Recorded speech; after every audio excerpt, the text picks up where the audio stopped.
Hey, everybody, welcome here to Pop Culture Philosophers. It's time for a live movie review. PCP Army movie poll winner. This whole entire show was suggested by Dylan from Dylan's Comics, who has yet to arrive. So if anybody knows the whereabouts of Dylan, just let him know that we're waiting. Son of a bitch. So hopefully Dylan will be able to pop in whenever he's available. Maybe he got sucked into a portal and he's back in the past fighting medieval like deadites and shit, right? Maybe. I don't know. Anyway, I'm Rockin Robbie Billups. Tonight we're going to be talking about Army of Darkness because it won the modern classic horror movie poll. It beat out Tremors. It beat out Repo the Genetic Opera. It beat out An American Werewolf in London. It beat out some really good films. Really good films. Wow. And I could not be more excited. My birthday is Sunday, so what better way to kick off the weekend than with the interview with Jim last night, and then tonight talking about one of my favorite movies from my childhood, Army of Darkness. It came out in 1992. We all know about it. Sam Raimi's classic starring Bruce Campbell. And let's meet the panel. Over there with the PCP floating above his head, it's Jay Strick. What's up, buddy? What up? And down below, we got Jelani. What up? How goes it? And in the dank, darkest deadite dungeon, it's Brooks, the Mario Master. How you doing, Brooks? Pretty good. So, Army of Darkness 1, and it's the third part of the Evil Dead trilogy, basically, or as we like to call it around PCP's area, as we like to call it. Sam Raimi likes to torture Bruce Campbell Part 3. So, yes, 100%. Yeah, I love this I've forgotten movie. how slapsticky this movie was. Yeah, right? Yeah. It really is. I like this movie a lot. This was the first one I saw when I was a kid. I loved it then. I couldn't get enough of it. I love the music. I love the special effects. I love the cheese factor of it. I love the jokes. I love the one-liners. I love the truly horrific nature of certain parts. Like, they don't shy away from typical horror fare. They just do it in a very screwball type way. Mm-hmm. And that's something that developed over those movies because the first Evil Dead's a little bit more serious, even though it's kind of unintentionally funny, kind of like Purple Rain. Right. And then Evil Dead 2, Evil Dead 2 is funnier and quicker, but it's also still it's more kind of almost a remake-ish of the first one. Yeah, it really is. Kind of really in a way. is. There's the whole discussion about that. We can maybe get into that later. And then this one, just because in Evil Dead 2, there's comedy in it, but it is still very much a horror film. Army of Darkness is horror, fantasy, comedy, and I absolutely love it. So what I'm really interested to hear, because I can ooze about this movie, ooze with excitement about this movie for hours. You're going to Ivan ooze? Like Ivan ooze. You ooze, you lose, right? In this case, you ooze, you win. How many ooze puns can we pull up? Jay Strick has never seen any of these films, and he watched all the Evil Deads and Army of Darkness this week. So I want to know what you think, Jay Strick. Give me some sugar, baby. Hey, I thought this movie was really fun. I was saying when we were talking before we came live, I was saying this is probably my favorite of the three. It was just really fun movie. I thought Bruce Campbell, man, he took one for the team. Like I was reading, like he did all his mini for the team. Too. Yeah. Like all those scenes were just like him getting pegged in the head and like slapped. That's why his reactions are so realistic. It's genuine, yeah, man. Man, he was like the real MVP. Yeah, no kidding, right? So when you told me about your first experience, you said that these movies were not what you were expecting. Can you talk about that? No. Yeah, I just never had seen the movies, and it was just one of those. I don't know. It just happens with things, There's big things out there that some of us just haven't seen, and for me, I guess it was just the Evil Dead movies, and which is weird because I love horror movies. And I was just thinking it was sticking more to that genre, just like Texas Chainsaw Massacre, kind of like horror vibe. Yeah, and it's just what I guess the first one's kind of like that, but not really. And then two in Army of Darkness is just straight like wildness. Yes. Yeah. It's got like those Deadpool vibes before, obviously. This is way before Deadpool, but it reminded me of that. Yeah, and it's a very stylistic film too, and that's something I really like about Sam Raimi and what he does with the Evil Dead and his other movies is that he he does things that most people wouldn't, like jam the camera up in your face, use odd, quirky angles, have weird edits and cuts, but he does it in such an effective way. Now, Army of Darkness was able to get funded and had way more money, obviously, than Evil Dead and Evil Dead 2, because Evil Dead was made by they were like college kids, and they found it was a cabin in like Tennessee. It was in Tennessee. Yeah, it was just an abandoned cabin. They just found it. Yeah, and they filmed this thing it was like somebody's uncle's cabin, wasn't it? It was one of the characters' uncle or something. I read that Bruce Campbell put up his family's house for the money for the movie for Sam Raimi, because they were all friends in college, and then that they just randomly found a cabin in Tennessee. They're like, "Oh, we should film it here because it doesn't cost anything." I think in the story it's somebody's house, I think, or something like that. I don't remember. And then Evil Dead 2, they get a little bit more of some money because they had a cult following, right? But Army of Darkness was post Darkman, right? Yep. So they banked on Darkman's modest success of the time to move into Army of Darkness. And the interesting thing to me about these three movies is that they have to recap the previous film in both 2 and Army of Darkness, because they can't count on the idea that people have actually seen the previous film when it was first released. Because I didn't, for the longest time, I didn't even realize Army of Darkness was a sequel to something. I thought that was just a movie. I thought that those bits at the beginning were just filmed for that.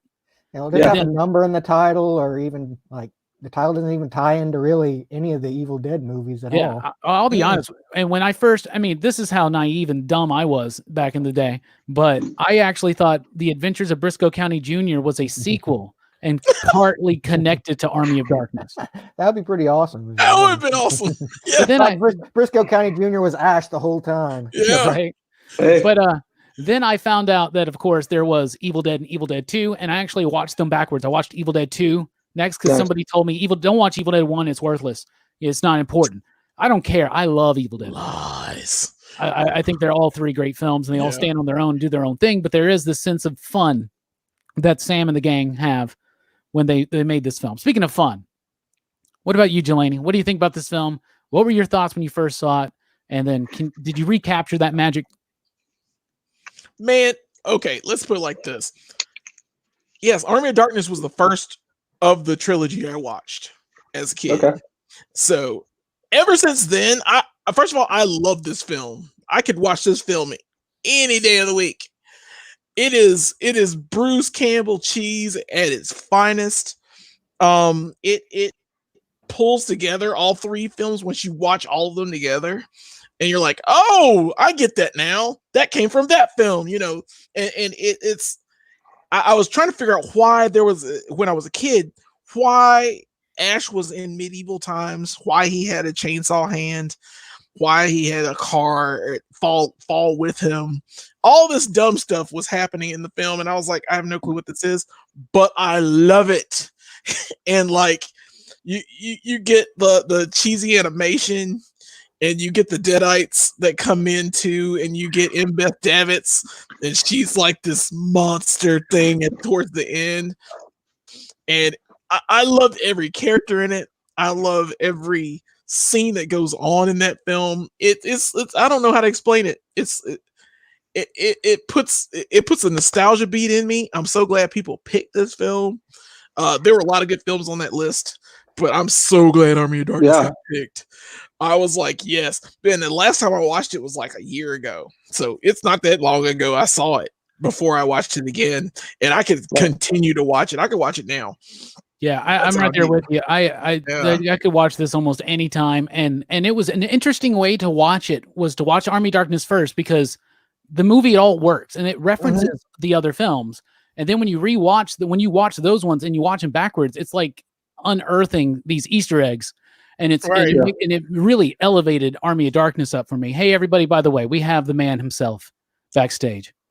He's finally graced us with his presence. I think he did this on purpose so that he could get a lavish introduction. But my man, that son of a bitch, it's Dylan. Yo, what's up, brother? What's up?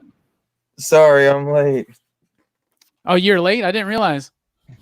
Fashionably late. How are you doing, buddy? You're late. I'm all right. My damn mouth is like swollen, dude. Oh no, you having tooth issues? No, like my wisdom tooth, man, is like killing me today. Yeah, Like, that ain't no joke. Don't just sleep on that.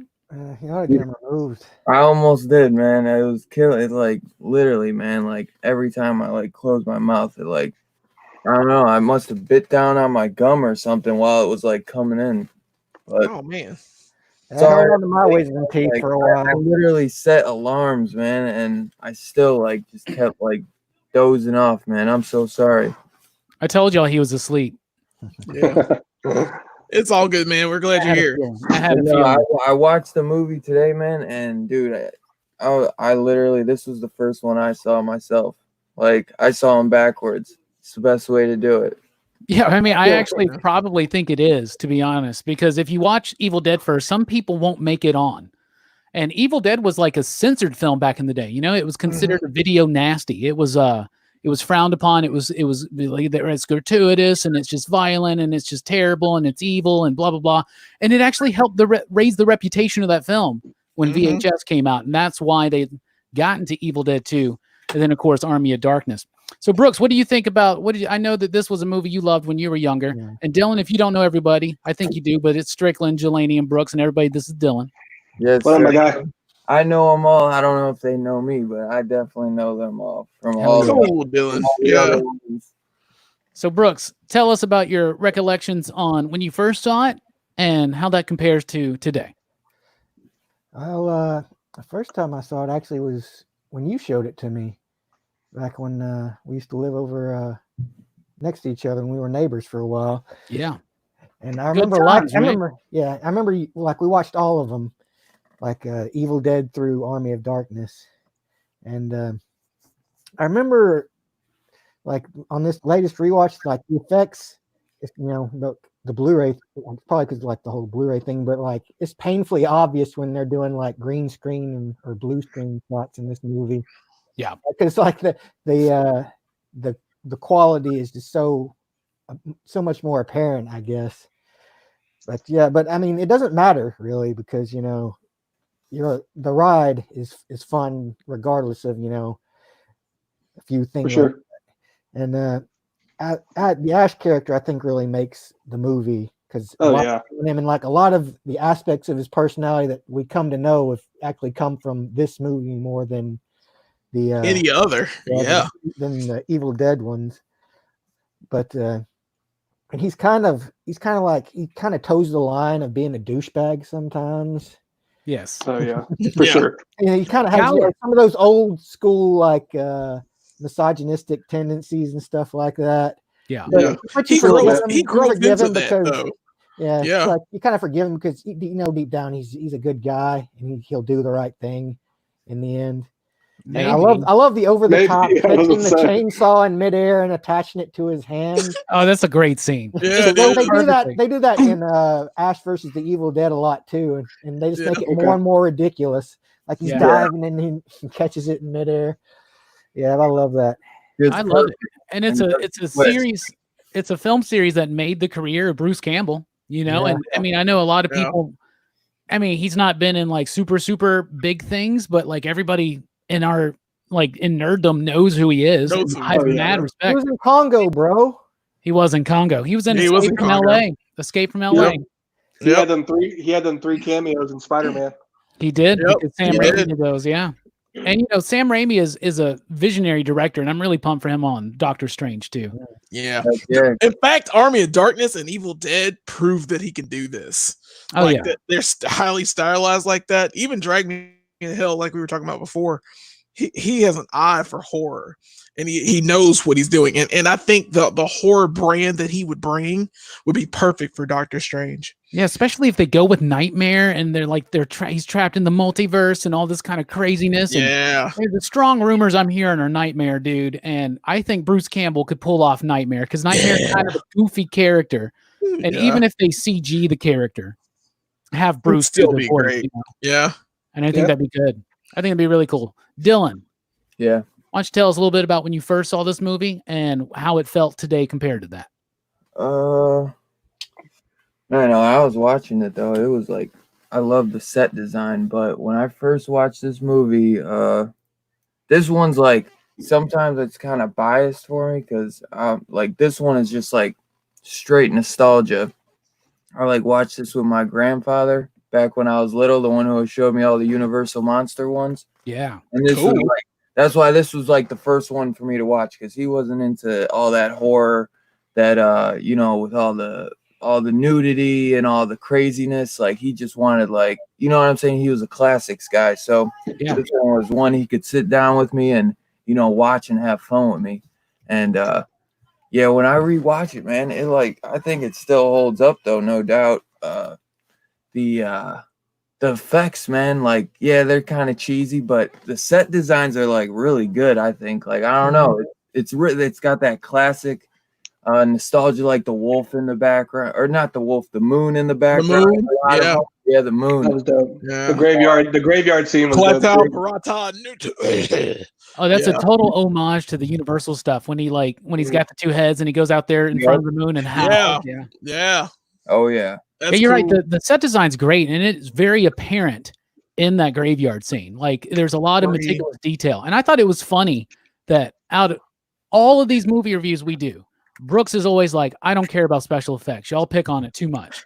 Nobody tonight was gonna like talk shit about the special effects in Army of Darkness, but Brooks is like, you know, I mean, it looks a little fake sometimes. Well, I mean, like, there's so many times where like I actually notice things. I'm like, oh, and that's you know, usually that doesn't happen to me. Like I ignore like a lot of things, but it was very apparent. Are you talking in particular about like when he's the windmill? Especially scenes where like, you know, like Bruce, when him and Evil Ash are like, or, you know, you can tell like it's just Bruce Campbell standing in front of a screen with Bruce Campbell on it. Yeah. No. And the windmill bit where there's a bunch of little tiny ashes, it's very obvious. So they're just, and I think they're just, I don't even think that's green screen. I think they literally were projecting an image and then filmed. Those were like little stuntmen. There were little stuntmen running around and doing that. Yeah. That scene. So yeah, you could tell. You could definitely tell. But this, yeah, you're right. It looks great. They have that badass castle they get to film at, you know, it's just this big village. It's just this one castle, really. I mean, this is really all you ever really see. I love the pit and all that stuff. So did it hold that nostalgia factor for you, man? Obviously you mentioned the story with your grandfather, and I think that's super cool because as much as I can get into the Friday the 13th and the Halloweens and all that kind of stuff, sometimes it does get a little gratuitous. Like at times where they repeat the same thing and they're like, let's just make it more excessive and just do the same formulaic thing. I like that classy atmospheric stuff from Universal, you know, that your grandfather got you into. And Army of Darkness, for as silly as it is, pays so much tribute and homage to that. Absolutely. Definitely.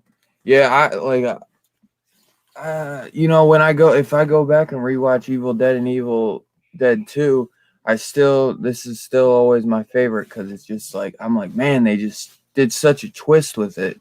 And they went where you really wouldn't think they would have, you know, like a medieval horror. When they said, I think they were going to call it Medieval Dead or something, I was like, damn, that's kind of cool name. Yeah. But yeah, I think tried them the others better too, I think. Yeah. I think they did Army of Darkness just because people didn't know what Evil Dead was, especially if they tried to do Evil Dead 3.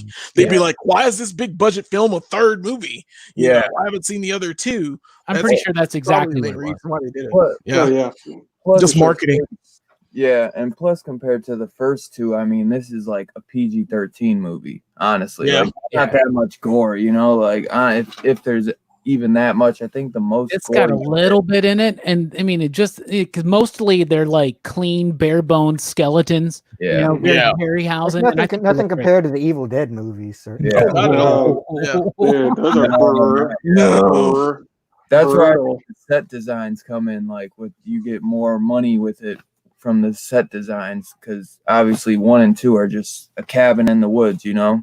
Yeah, and then you get, you know, the idea that they knew this was going to be a bigger film, right? And so you got more money and investors behind it, and they are expecting a certain level of things. They're like, you got to tone it down because we want as many people to see this as possible. Yeah, you know, like Gremlins would not have been the smash that it is if they would have made the original vision of Gremlins, which was just a horror film. Now maybe us horror heads would love it, but it wouldn't be what Gremlins became, which was this giant thing that like owned the 80s, you know? Yeah. So along with other things like Alf. Remember Alf? Hell yeah. Yeah. Got to throw an Alf reference in there. So you said that this is your favorite. Strickland said that Strickland, by the way, Dylan, had never seen these films until this time, and he thought they were all going to be straight up horror films. Yeah. And so when you were shocked by that, Strickland, was it a pleasant surprise? It was unexpected because I think it was just like unexpected, and it worked though for me because I just like, especially with the first one. The first one's more serious. 2 it's got the more horror vibe, but it does start to get like the scene with him in the room by himself. I love that. Like it's like 5 minutes. I was like, when is this gonna end? Like, and then like this one, I just think it really did a good job of capturing all that together, and like I really enjoyed that like comedy horror vibe with it. Yeah, absolutely. That was super fun. Jelani, you said that you liked Army of Darkness the most out of the 3, right? Yeah, I absolutely love this film because the first one I saw. So I was used to seeing that part, and then they show you the recaps of it, and you're like, "Oh, well, what is this?" I mean, I guess these are just goofy things that happened at the beginning of the movie that got us to where we are. But the fact that you have to go back and see them, like we said before, it really puts like the icing on the cake of what Army of Darkness is. Like all the I love every character in this film. Like I love, of course, Bruce Campbell. And the way he acts, especially at the end. Hail to the king, baby. And the 2 endings that you get, that you can get from this. But I love that ending. I mean, the one they went with is perfect. Yeah. The smart ending. Yeah, the smart ending is, and it leads into the fourth TV part show of the story is also actually, remember the video game for like PS2 or something? That's right. Yeah, I never played it. Called Evil Yeah. Dead: Hail to the King. Yeah, it's called Hail to the King. Yeah, that's right. I It's swear. done like Resident Evil style, wasn't it? Yeah, Really? yeah. I never heard of that. Controls. You never heard of that, Dylan? No, I was gonna say I never heard of that, but you know the funny thing is, as soon as you were saying that, I was like, "Shit, bro!" I was like, "That was how I wanted to come in and be like, oh, hail to the king, baby, Hail to the king, baby." Intro, yeah, and I screwed it up. It happened. It's all good, man. That's the best thing ever. I mean, I love it. I love that line. I love that whole ending spot. Great one-liners, man. So yeah, everything he said. Was it Jack and shit left town or something? I can't even say it right. You ain't leading but 2 things: Jack and shit. And Jack just left town. You can't help but laugh at him and be like, dude, he is so cool. Even the little bit. Yeah. When he's in the graveyard and he gets sucked into that one fake Necronomicon, and he comes out and he's all stretchy faced, and he's like, he's spinning his face back, and then all of a sudden it just jump cuts to normal Bruce, and he goes, "Whoa!" It's just like cracks me up for some reason, man. Yeah. Speaking of cracking me up, Brooks, out of the 3, which one's your favorite? This one. Wow.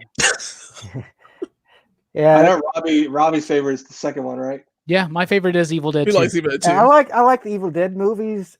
Dead by Dawn. Dead by Dawn. Yeah, I love Dead by Dawn. The Dead by Dawn. That's one of my favorite lines. But Oh my really, gosh. you know, horror is not really much my thing. And I'd say the Evil Dead movies are some of the best horror movies in my opinion. But I'd still Army of Darkness is kind of more of a fantasy comedy, which is more my speed. So it's kind of natural that I would prefer it to as the best of the trilogy. I got you. That makes a lot of sense. It does. Absolutely.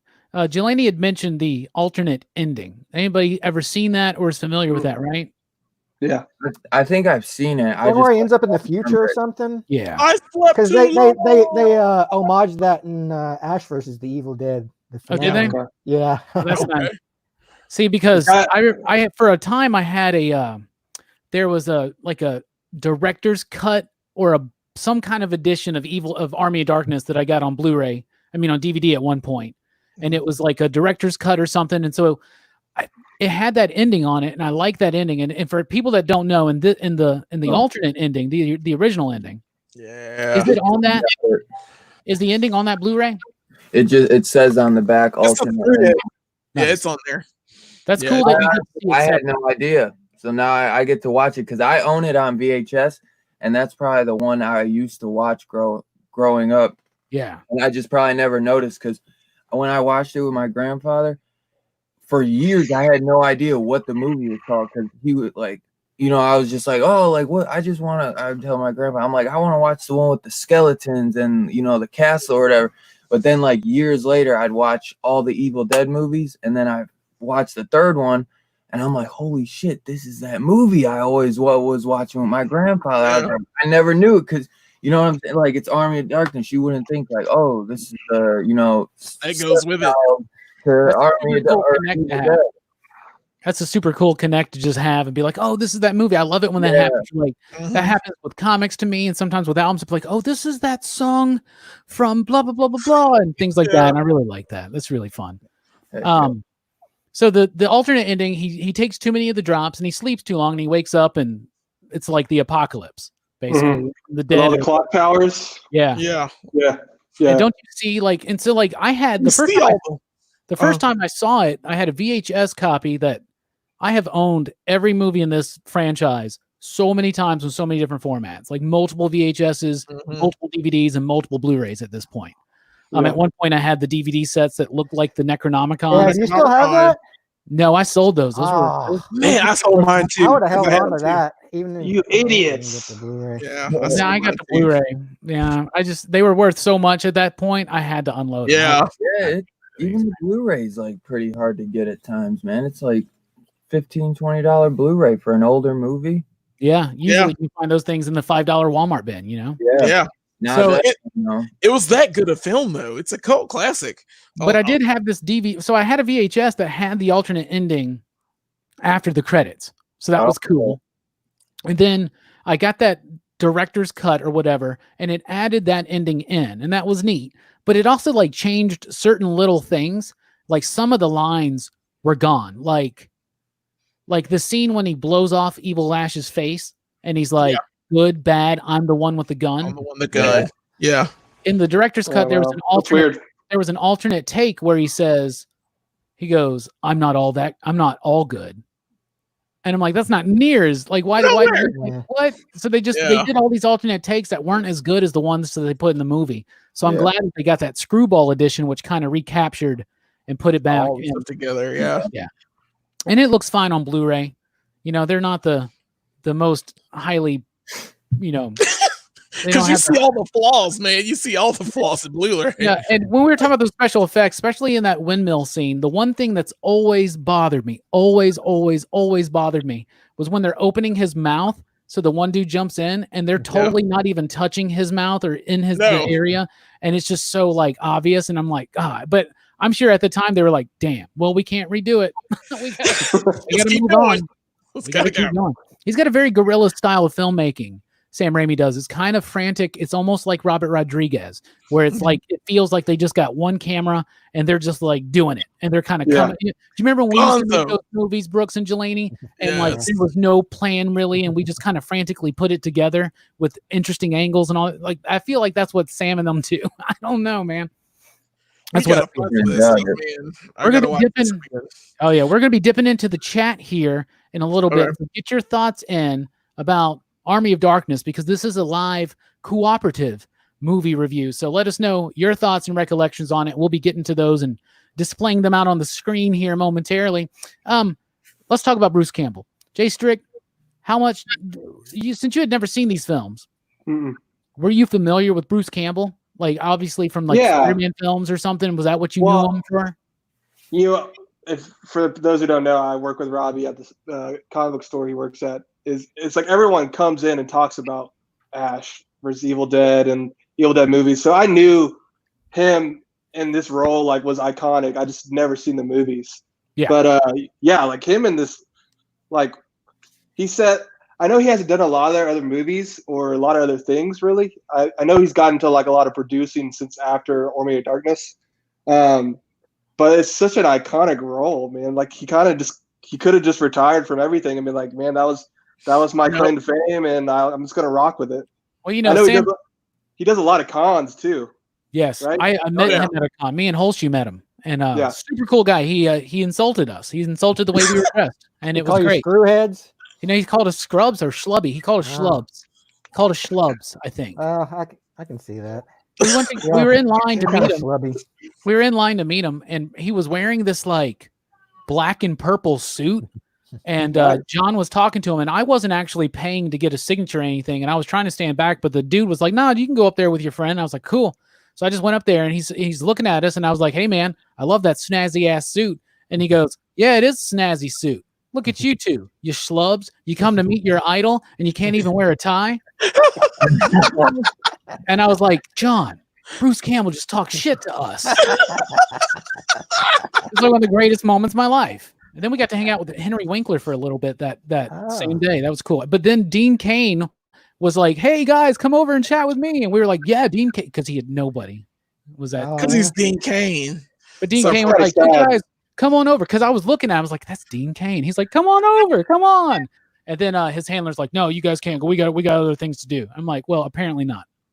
Apparently Dean Cain wants to talk to you. What's Dean Cain doing? Yeah, he does. I should get him on the show. We should get him to review we should do a Superman movie poll and have Dean Cain on. Friend of the show.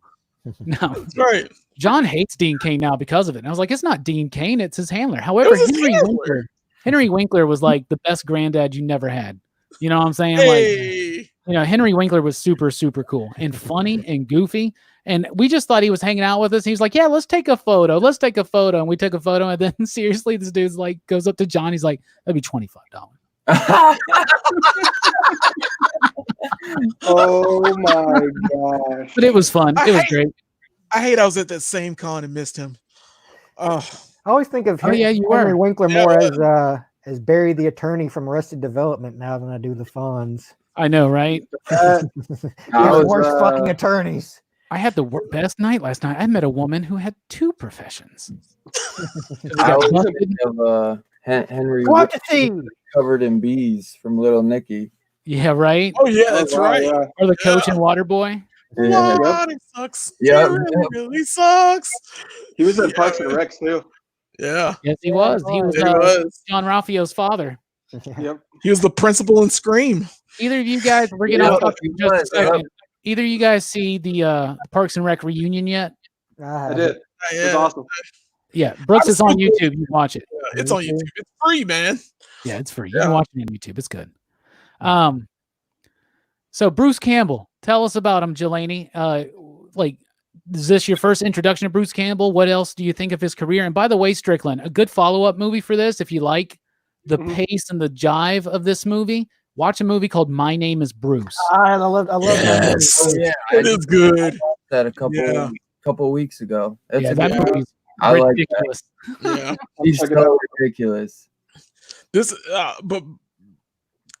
this is the first time, or Army of Darkness is the first time I really paid attention to like Bruce Campbell. I didn't even know who that guy was. And like as I watched the Evil Dead movies, you could tell his character changed. Yeah, that thing.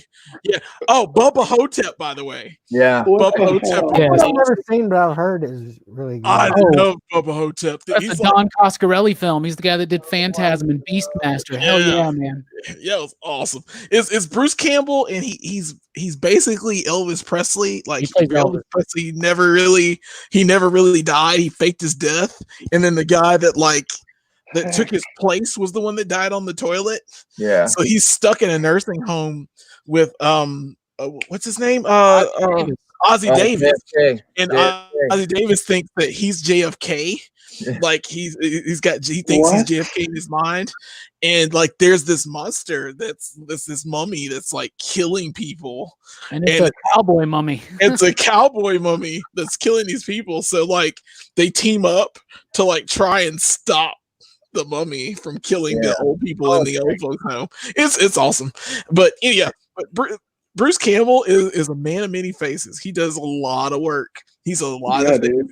I feel really like he's like a giant meme. Yeah, he should have. I loved Briscoe County Jr. Because I was like, hey, that's the guy from Evil Dead. I was like, yeah, watch this, and it's a great show. Bruce Campbell is just amazing at whatever he's in. He's a larger than life dude. I watched a good bit of Ash and the Evil Dead. I watched at least the first 2 seasons of it. Yeah. I didn't finish it just because there was a scene in there that just made me was like, oh, I should probably stop now. It just got so over the top where I was just like, it's can't good. Be worse than the tree. It's it can't good. Be worse than the tree. Yeah, it's really good to see. Really cool to see. What he did. Oh, say what now? No, I was gonna say it's cool to see like new age, stories that are practical because they still use practical with a CGI still. Exactly. But, yeah, it looked great. The show looks awesome. But it's just he's such a charismatic dude that he pulls off every role he's in. And I love him in this film, of course. He is the star of the show. I believe that there are no other characters other than him, even though there are great characters in this film. They play straw man or straight man to Bruce Campbell. And they're just playing off of him. Even the Deadites. And even Evil Ash plays off him. And Evil Ash is his own character, but it's still Bruce Campbell's show. And he's running it. Yeah, that's why the movie, technically the movie is Bruce Campbell versus the Army of Darkness, right? Yep. That's the title. It is. Yeah. It practically is. That director's cut DVD I had that in particular said that. Bruce Campbell versus the Army of Darkness. Yeah. See, he's a sniveling, scared guy at the very first movie, Evil Dead. He's just, ah! And then the second one, he's kind of sort of like that, but he starts becoming more confident, and then he saws his hand off and he's a total jerk. And then Army of Darkness, full jerk. Yeah. He's so mad. He's in this ridiculous situation. All he wants to do is go home. And I love when he's talking about the gun. And he does like the whole spiel, like he describes like it from the catalog description. Yeah. Shop smart. Shop smart. Shop smart. Or when he's like tweaking with his hand, and he's like, oh, your primitive mind wouldn't understand alloys and composites and things with molecular structures. I just love because he has a physics book in like his trunk. Yeah, and how to build a steam engine. Yeah. Yes, that was wild. He was a student in college kids. Yeah, he was in college. Yeah, he just kept everything had his college days in his trunk. Yeah. Well, he got out of school on a Friday. He threw it in the back of the trunk, and then they went to meet up with their friends and went to the cabin. Yep. Never took technically it's all one kind of big movie, technically, right? It's one big movie. Yeah, that's why sometimes it's important to realize, dude, Linda just died to him. Yeah, he just died twice, kind of. Yeah. Yeah, right. I mean, well, he just lost his hand. They recasted her 3 times. Yeah, they got it. Yeah. They could never get, because they kept the first one's like in the 70s, the second one's in the 80s, and this one's in the early 90s. Yeah. So she was the third time was Evil Dead in the 70s? Oh yeah. Yeah, it's like Bridget Fonda. Bridget Fonda. Thank you. I had to remember who it was. But that film, he doesn't look like a college student by Army of Darkness, of course. No, that's a grown ass man. When I was a kid, I thought he could play Superman. I really did. He's got a look for it. Got the look. He's got the look. The chin. He could have played Shazam back in those days, though. Yeah. He would have played the hell out of Shazam. I agree with that too. Brooks, what do you think about speaking of Shazam? What do you think about Bruce Campbell, man, in this movie and just in general? I like Bruce Campbell. Like, I think he's kind of underused. Like, I figured you'd have more leading man parts because he very much looks like a leading man, and he's very charismatic like a leading man. Like, it's kind of strange to me that he hasn't been used more like that. But I remember him from not only Briscoe County Jr. back in the day when I was a kid, but also the Xena and Hercules shows. Yep. He was Autolycus, the king. Autolycus. Which were produced by Sam Raimi, right? Xena was. Yeah. And he had his own spinoff for a while, Jack of All Trades. Yes, he did. Yeah. He's been in so much stuff. He was in Burn Notice, that USA show. Burn Notice, Yeah, he was pretty good. Yeah, he was. Yeah. And he's written books. He's been. I mean, he's just been a factor in this industry, in the industry of nerds, for decades at this level. He's an icon. He's an iconic guy. I would totally go see him live. You know, like do a live show, like how Kevin Smith does and stuff. Like if we heard that he was coming in an area near us, like we'd go see him. You know, I would love to hear him talk, things like that. He's gone through so much. You know, I don't know much about his personal life, but just he's had a very interesting career.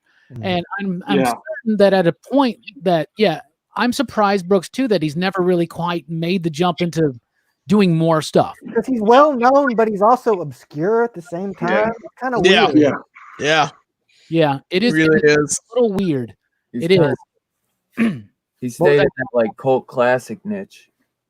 Yeah. Yes. He is. Speaking of staying in that cult classic niche, what do you think about Bruce Campbell, Dylan? Man, I think I totally agree with what you guys say.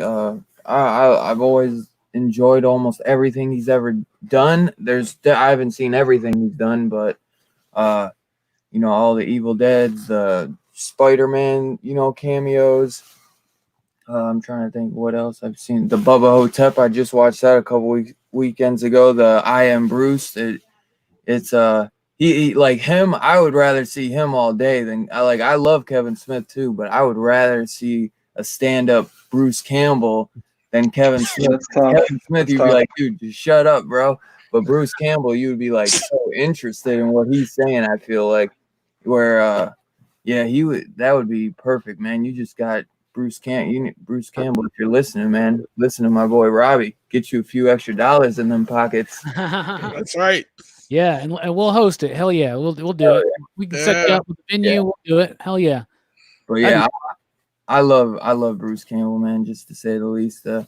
You know, this movie, man, has always brought a lot of great fond memories for me, and yeah, I love the whole Evil Dead series, man. And I'm trying to think what else.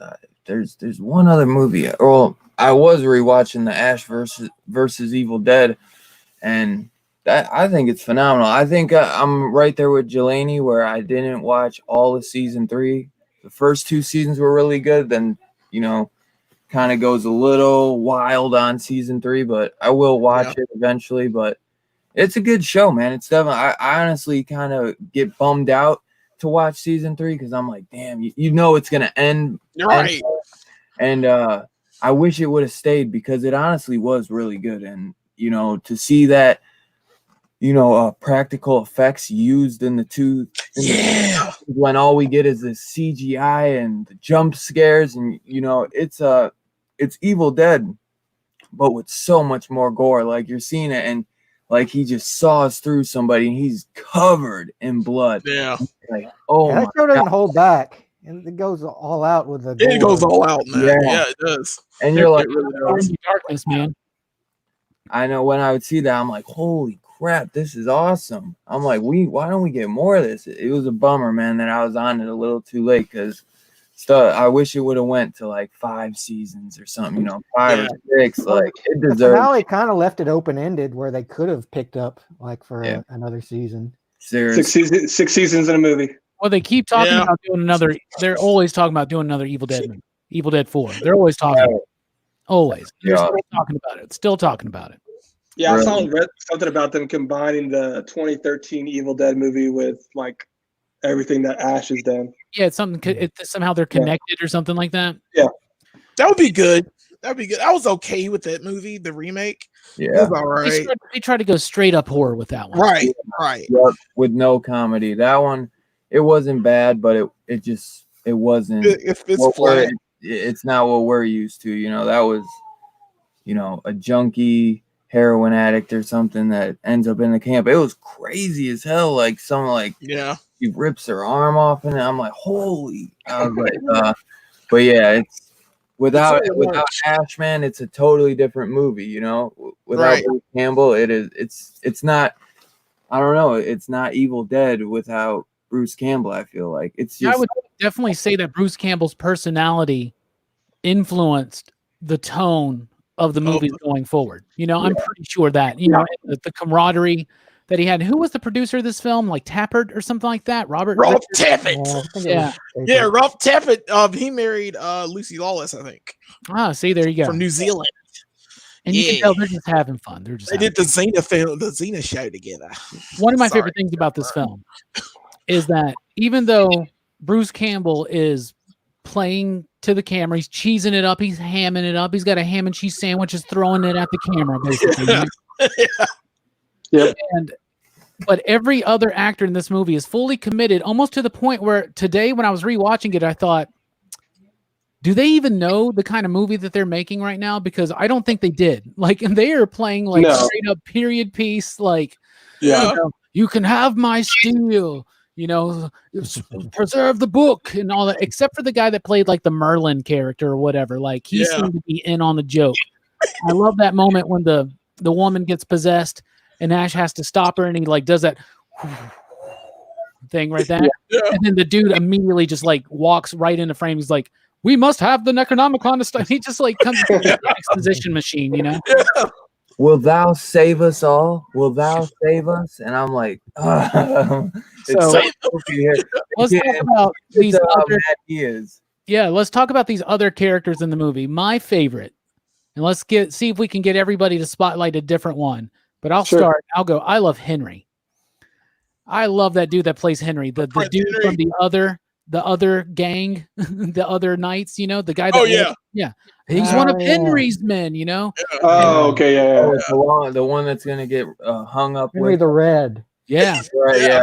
With Henry the Red.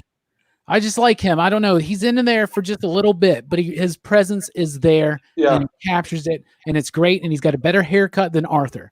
Because that is Arthur, right? They call him Arthur. I'm pretty sure that's meant to be Arthur and Merlin and all that. Like, just because they were like, what else happened in medieval times? I don't know. It's even an older legend than medieval times, but it was a popular legend during medieval times or something like that. Didn't the legend date back to like 1000 AD or something like that? I think so. It probably did. Or CE, I should say. CDs, nuts. Oh, that's kind of funny.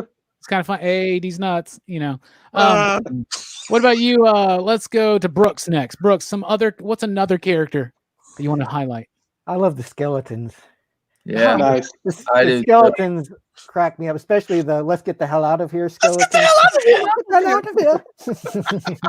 Yeah, the way that, and like when he's in the graveyard and the skeleton hands are coming up and holding him down, and punching him. And like there's even one scene where he's like, oh, and then you see just like a bunch of bone fists pound right into his face at the same time. Yeah, the Army's great, dude, and they say great things, like, oh, she's a sight for sore bones. That's a good answer, man. That's a really good answer. Yeah. What about you, Dylan? It's hard. I love the skeletons so much too. Let me see. The girl, I don't know. The girl, she's okay, but I maybe say Evil Ash.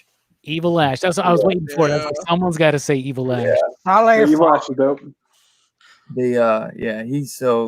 He's so creepy because every time you see him get his face shot off, you're like, oh, I can't wait to see him come back like full on. And that shit is Sally forth. I don't really explain a lightning bolt strikes the grave where Ash buried his parts, and all of a sudden he just like pops up fully formed. No, it's because he didn't say the words right, man. Yeah, he didn't say the words right. So that was part of the all the corpses resurrected when he didn't say the words right. I said your words basically. Basically, I said them. Yeah, I know your damn words. I did at the end. Like, did you say the words right this time? Basically. Yeah. No. Ted Raimi should have been my favorite character. Oh yeah, Ted Raimi, the real man of 1,000 faces. He's all up in that movie, and he's all up in Evil Dead 2. He's the is it Evil Dead 1 or Evil Dead? It's Evil Dead 2. Harriet, the woman in the cellar. Yeah, that's 1. Oh no, that's 2. Yeah, that's Ted Raimi. Yeah, that's Ted Raimi in makeup. Yeah, really. Yeah, I never knew that. Yeah, he plays like so many different characters in here. Yeah. What about you, Strick? They don't really highlight a ton of super characters besides a lot of the ones we mentioned. Sheila's cool. She's like a famous actor. I can't think of her name, but like I've seen her. But she plays like the damsel, kind of like damsel. Damsel in distress, and then she turns into I guess Evil Dead, whatever you want to call it, at the end. That was pretty funny. I do love that scene where Ash is gonna leave, and she's like, "But we're together now," basically, and he's like, Baby, that's just pillow talk. That's just pillow talk. Yeah.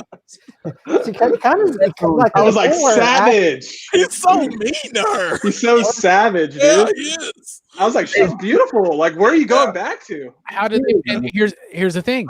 He Linda got just died. back. Linda just died too. Just so you know. Yeah. And here he is wait. sleeping with someone he just meets. Yeah. Who knows what kind of medieval diseases? Can you imagine STDs back then and they just didn't even know about it? You know? Yeah. Screw Yeah. that, Wait. dude. I thought the chick at the end was Linda. No. No. Linda's dead, man. She's dead, dude. Linda's Linda's dead. dead. He literally chopped her up into No, pieces. I know that, but I just thought they just recasted her. She Just threw came her back. there.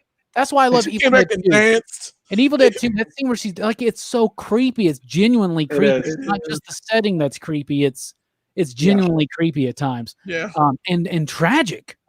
it is. You know, like Ash goes through a lot. And by the third movie, Army of Darkness, Ash is very much a coward. And we're about to get to the Ballad of the Coward very quickly. But speaking of the Ballad of the Coward, what about you, Jelani? What's another character you want to spotlight? Really? Damn. Yeah, he's like that. Just the way the cookie crumbles, my man. Well, basically, Jay Strick stole my answer, but it was Sheila. Sheila is one of my favorites. She's like, sometimes I'm good, and I'm also bad.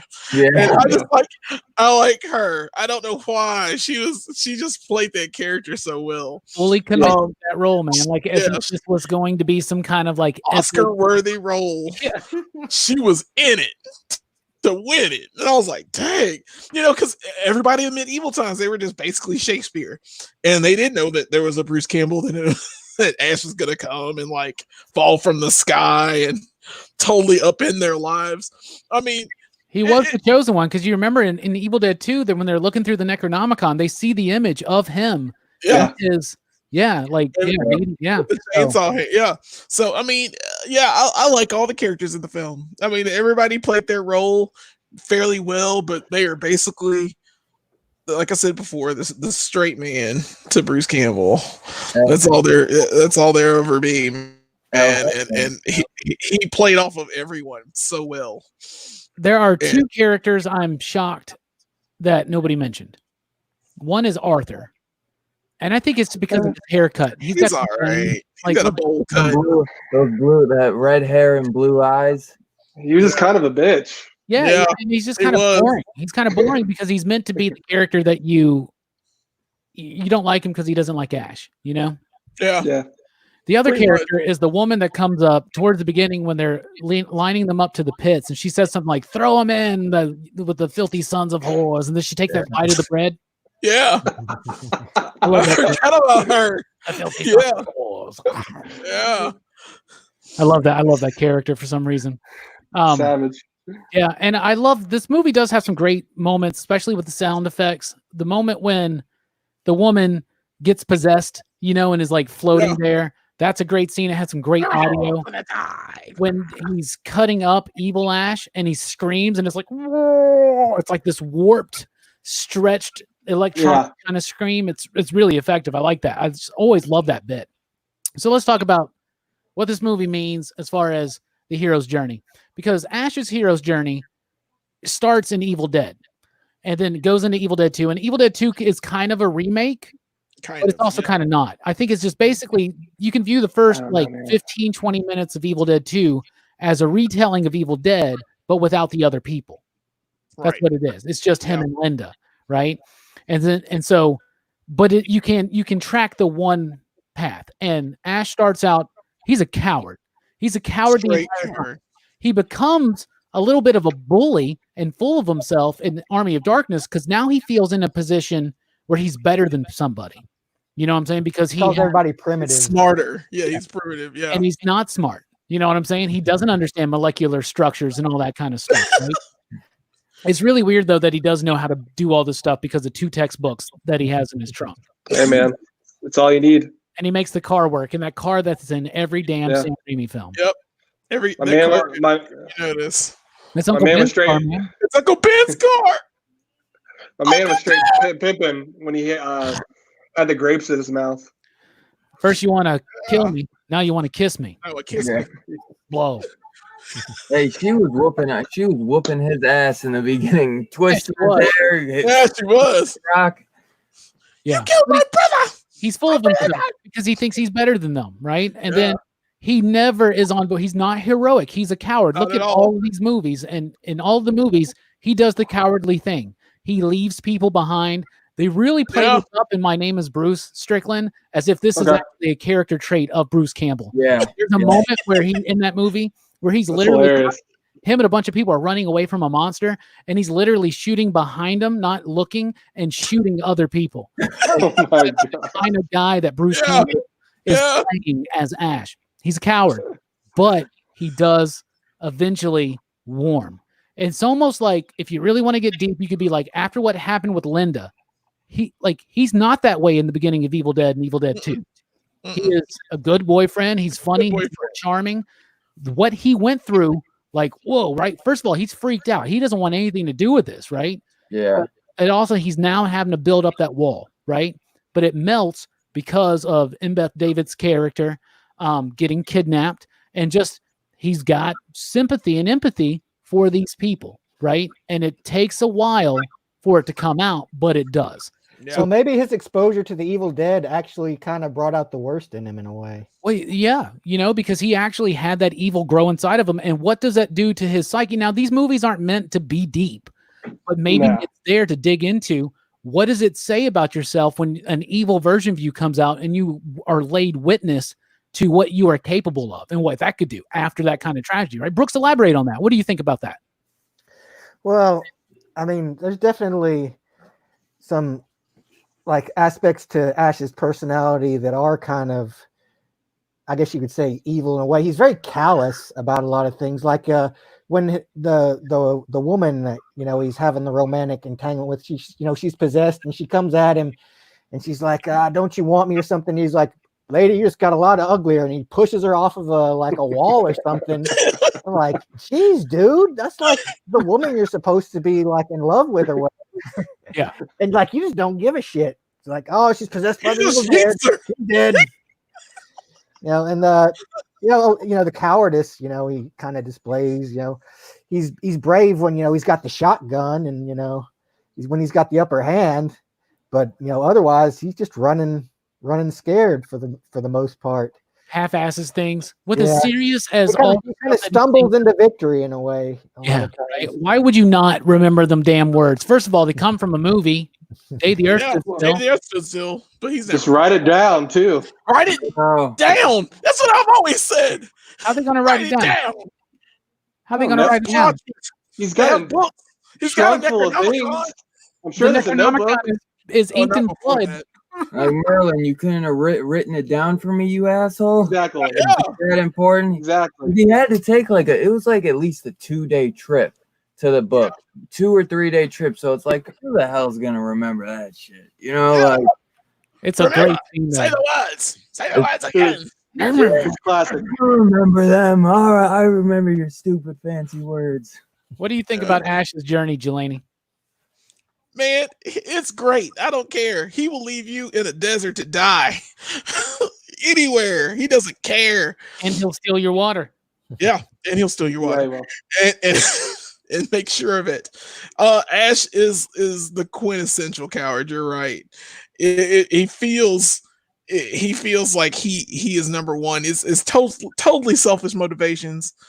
Totally wanting to be on top at all times, and he doesn't care who he steps on to get to it. So yeah, he's a fantastic character, but his charisma, it kind of overshadows it and makes him more of a lovable, laughable hero.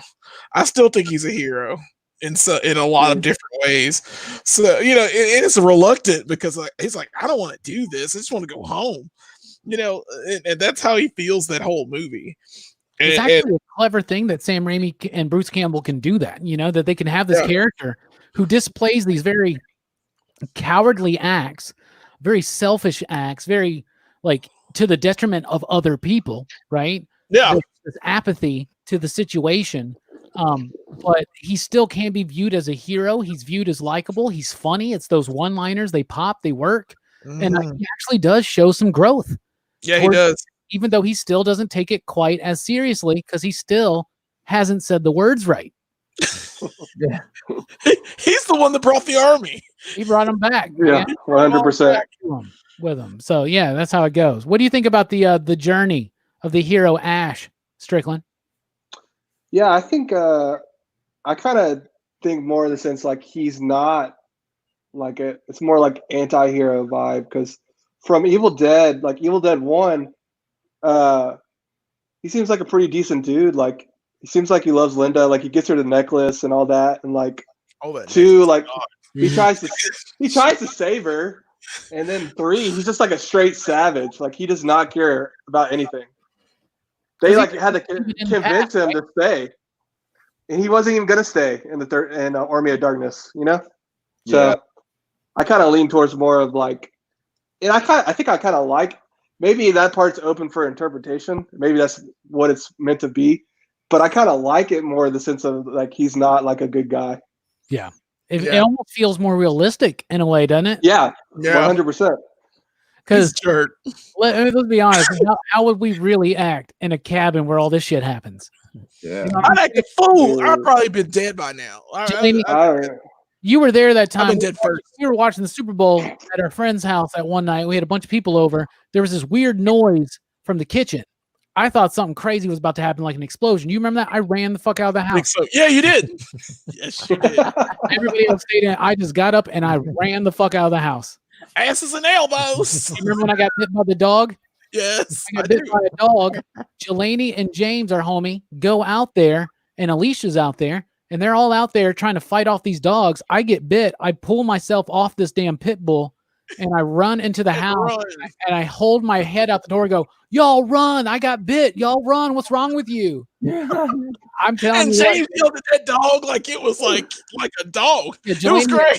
Jelani's up there like trying to, he has to get the dog off, kicking the dog, and like James is up there trying to box the dog.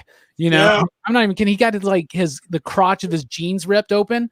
I got bit, and somehow I got my foot away, and I'm glad I did, because otherwise I would have had a chunk ripped off. But dudes, I ran right in that house, peeked my head out, and that was my help. I was like, "Y'all run! I got bit. They're attacking." I will. That's so funny.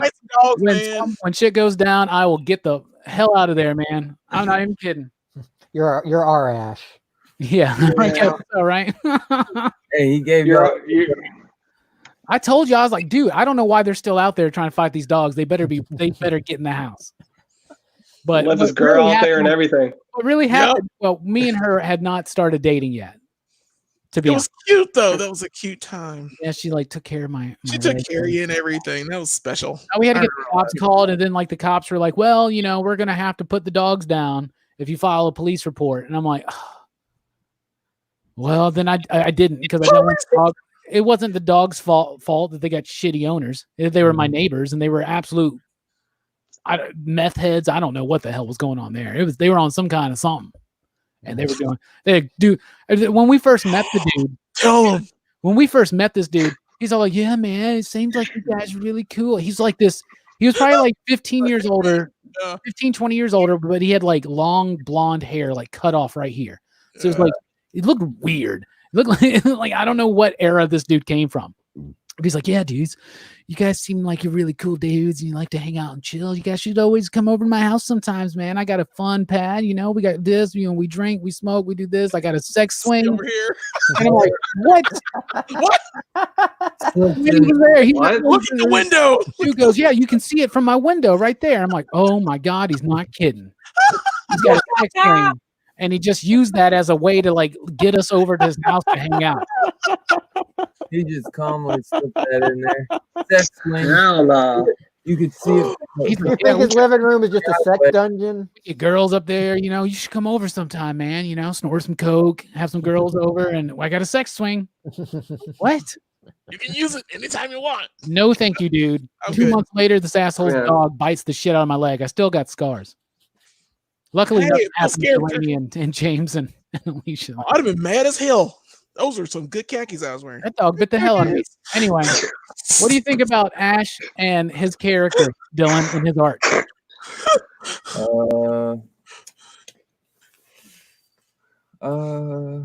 Trying to think. Yeah. I want to do a movie review with y'all. You're like, "You sure? You sure?" Yeah. You want to do Tell us about the nuances of Ash's trip to the hero's journey, his journey through the underworld and back up again as a hero. We're philosophers, man. We philosophize. I know you guys all with all these big words, man. I'm trying to keep up. You're doing fine, man. You're doing great. No, I always come back to just like, I don't know. I like his journey because it's funny to see him in the first one, and he's just like a freshly clean college boy, and he he doesn't want any of this. Like, he doesn't want that. I don't know if I forget if they say it, but do they call him that? Like in the show, they call him like Hefe. Yeah, you know what I'm talking about? Yeah, the chosen one. I don't think they call. Do they call? They don't him call him. No, they don't call him that No. in the show. Chosen one. It's his sidekick, the dude with the mustache. Yeah, That's the guy that calls him Hefe. yeah, from the show. That's what I thought. Yeah. But it's cool to see his journey because I love to see him like be just such an asshole in the first one and annoyed by everything. Like when she's like, that I made thou something. Thou said you were gonna save us all, and he's just like, get out of my face. Like, I needed a horse blanket. exactly. She slaps the shit out of him after that, though. And that's when he does the whole "give me some sugar, baby." Great. I'm so glad you said that. I needed a horse blanket. And she's back. Like, thou Merlin said you were gonna save us all, and yeah, I needed a horse blanket. I love that. Yeah, that's a great moment. Yeah, he's such a dick, man. Yeah. All right, this is the time now where we rate the movie. We do you digs here, and we have 5 possible you digs to give out. That's the highest score. So you out there in the chat, we're about to get to your comments. So throw your thoughts and recollections out, and your how many you digs out of 5 do you give it? So how many you digs out of 5 do you give Army of Darkness, Jay Strick? I'm giving it 4 you digs. 4 you digs. Yeah, thought it was a great movie. I thought it was really fun. I think Dylan said it. It was probably the most tamed out of all of the Evil Dead movies. Oh, by far. And I think it works too. Like I was telling Robbie this. Like I think I liked it the most too because like it was a different setting. Like the first 2 are in the cabin, and this one is just like free for all, like just wildness. And I think that was just really fun. That's why. Yeah. All right. That's good. That's good. It's That's so good. awesome. Yeah. Jelani, how many you digs out of 5 do you give Army of Darkness? Man, you should already know. I'm gonna give this 5. Of course. 5, son. 5 because the rewatchability of it. I've probably watched this movie like 30 some odd times in my lifetime. You know what I'm saying? Like I've watched it with you, Robbie and Brooks. I've watched it tons of times with you guys, but I've watched it alone. It was a regular occurrence. Yes, it's a regular occurrence. We're gonna watch this film, and it's paced so well to where you don't know. Like it's put an hour and a half. It's not even that really. Yeah. That long. Like, it's an hour. It's an hour and 22 minutes. Yeah, it's somewhere in there. It goes by super fast, but you can't really. But you get all of it, and you understand the character. I love the character of Ash. I love all the Evil Dead films that led up to it. It's such a great film. It makes me. I'm so nostalgic for it. Now I want to see it again. But so yeah, definitely. I want to go back and watch the other ones, man. Yeah, I want to watch all of them together. Like, were you there that night? We did the infamous PCP, or it wasn't PCP at the time, but the Chiba Nation triple feature where we did all 3 back to back in one night. Were you there for that? Hell yeah, that was great. That was great. Yeah, it was a great night. Yeah, man. Yeah, that was fun times. We should do that with the Lord of the Rings extended edition. I am not never. Sure, buddy. In fact, I will never watch those films ever again. They're great, but I will never watch them again. I just rewatched them not too long ago. Oh man, I love them. I love them. No, I love those films, but my butt's numb. I can't do it again. Can't do it again. Speaking of numb butts, what about you, Brooks? You got numb nuts. Why don't you tell us how many you digs out of 5 you give Army of Darkness? I give 4.5. 4.5. Strong score. I like this movie a lot. It's one of my favorites. And I could watch it again and again. You know, it's one of those movies that it'd be rare not to be in the mood to watch this movie, I guess you could say. Yeah, right. Yeah.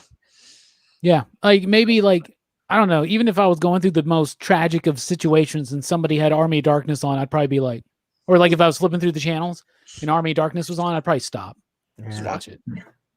Maybe I don't know. 4.5. That's really high. That's really good. Speaking of really high and really good, Dylan, what do you give Army of Darkness out of 5 you digs? I give it 5. Because I was watching it today too, and when I was watching it, I'm like, man, I was like, it honestly gets better to me. Like I loved it so much growing up, but when I watch it, I'm just like, damn, it really, like, I don't know, you just like notice so much more, and I was just noticing so much of that nuance and all those amazing set designs that I kind of feel like I'm sure I appreciated them always because I always loved the movie, but I just really was like sitting back and like, man, these are such great set designs, like, all the homages to Universal monster movies. And just, I don't know, like, I honestly was thinking to myself, I'm like, it feels like it gets better each time I watch it. Like, there's never not a time where I can just throw it in and absolutely have so much fun. It is totally a popcorn flick to me, and it's totally one that will always make me crack up anytime I watch it. And I love it, man. I love it so much. Oh, it's a fantastic film. Okay, so man, that's some really good. Nothing below a 4. I'm going 4. I'm right there with Strickland. I like this film. I think it's really solid. I don't think it's a perfect film. I only try to give 5s to what I think is almost a near perfect film. That's how I am. I like Evil Dead 2 a little bit better than this one, so it automatically had to go below what I would have rated Evil Dead 2. Yeah. So I'm going 4. 4 is what I gave Iron Man. It's to me, it's a very solid score. That's basically an A, and a 5 to me is like a letter that doesn't even exist yet in any human language. Yeah, it's like a 5 is like a letter. It goes beyond A+. It's a letter that only exists in some kind of hyper dimension in like level 10 or something like that of reality. I don't know. Elon Musk named his kid. Yeah, right. That's what it is. Stop. But so yeah, I'm going 4. I think it's super solid. I love it. I could watch it anytime, and it's just a near perfect film. So I go 4. So I said 4. Strickland said 4.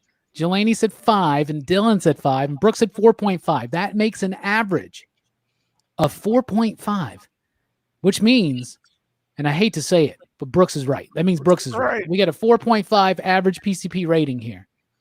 So that's pretty solid. I can live with that. Yeah. Hey, Chris Paul's in the house. He says 5, you digs. I go to 5 because it's nostalgic, like it just brings like, exactly. I thought about it, dude. I was like, maybe I should go 5, but I settled on 4. Like Herminio, what's up, buddy? He says 4. What's up, Herminio? I feel like I'm such a harsh grader. I don't know. You are. You're the harshest. Well, Jelani can be very harsh sometimes. Jelani is either very harsh or very easy. He's either a 5 or a 1. I was gonna say he gives 5s out like it's his day job. I do 5s because 5 it started with me with He-Man because of the nostalgia factor. I love He-Man Masters Universe. That freaking awesome. I could watch it, and I do my basis on watchability.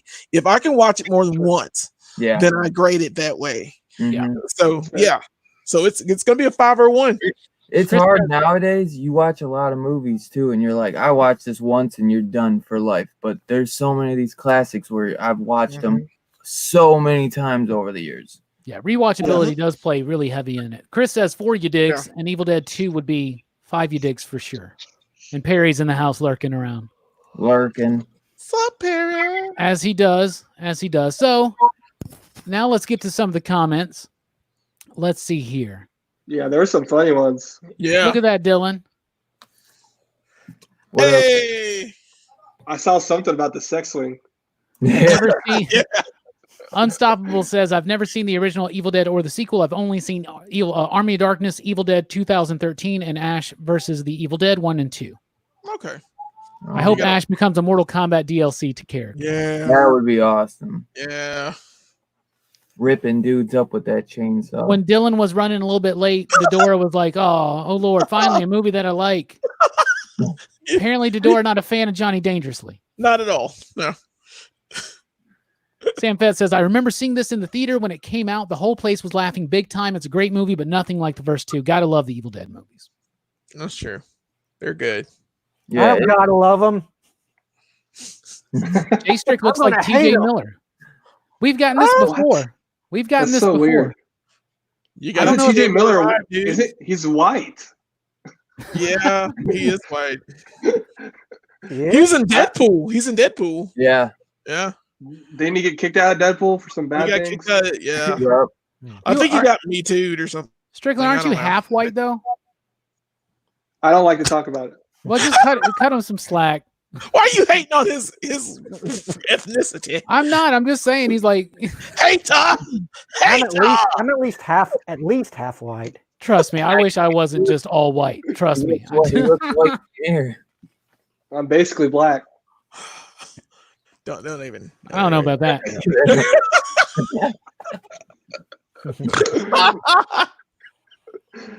We got some love for Dylan in the chat. My brothers. Brian said, I'm really interested in the horror Doctor Strange. Me too. Yeah. Yeah. Me too. I can't I was wait. We're all ready for that one. Yeah. Briscoe County Jr. And the dude that was with him, his homie, I always thought should play Bishop because he even had the scar Yeah. on his eye. Oh, Yeah. Bowler. I always Lord thought he Bowler. was like. Oh, I remember that Showed up. came on at the same time as the X-Men cartoon. Yeah. And like I'd watch it and be like, man, that dude looks so much like Bishop. All he'd have to do is put the M on his eye. He Frankie passed says, away. Evil Dead used to scare the shit out of me when I was a kid. Seen it first on Sci-Fi on the black box. Okay. Groovy. groovy. Yeah. Bobo Hotep is cool. Yeah. Yeah, Raimi and Campbell are childhood friends, according to his autobiography. A Chins Could Kill. Yeah. Yeah, they've been friends for a long time. I think they made like an 8mm film, like way before even Evil Mhm. Dead. Evil Dead. Yep. Evil Dead remake sucked without Bruce. So he's not even in it. Yeah, No. he's not in it. No, Not even trying to be in completely- it. It's because- completely reboot. It's a horror film. Yeah. It's placed straight. It's They gave him a cameo. I think Jeez. it's okay. It's at a cabin. It's at a cabin. I'm trying to think. Yeah. I almost It's, wanted to say that they made it seem like it was like a sequel, but It's- without Bruce. yeah. It's I'm a gonna- sequel I'm gonna without watch it. Bruce.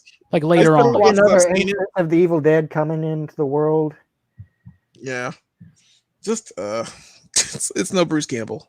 Yeah. Right. Evil Dead 2 was my favorite movie when Army of Darkness came out. Got there late and had to sit in the first row, way too close to the screen. Damn near broke my neck trying to follow the action. That happened to me with Hellboy 2. Dude. Yeah.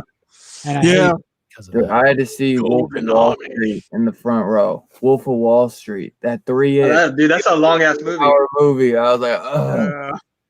Scarpad's in the That house. movie is wild. Hey, give me some sugar, baby. Give me show, baby.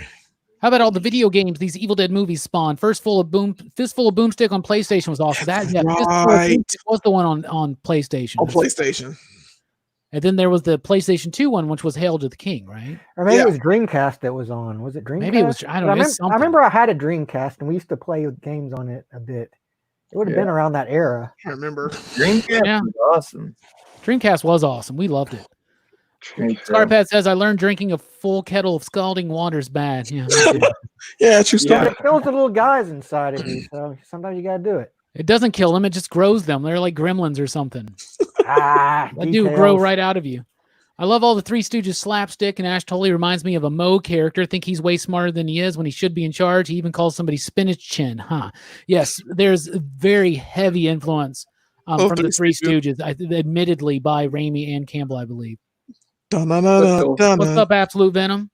Yeah, What Brian right up? there. Hey, went right into the sex swing. Yeah. Hey, It's funny because I just watched Community, where the episode where they're looking through Pierce's house, like the Halloween special, and they find his Yeah. dungeon.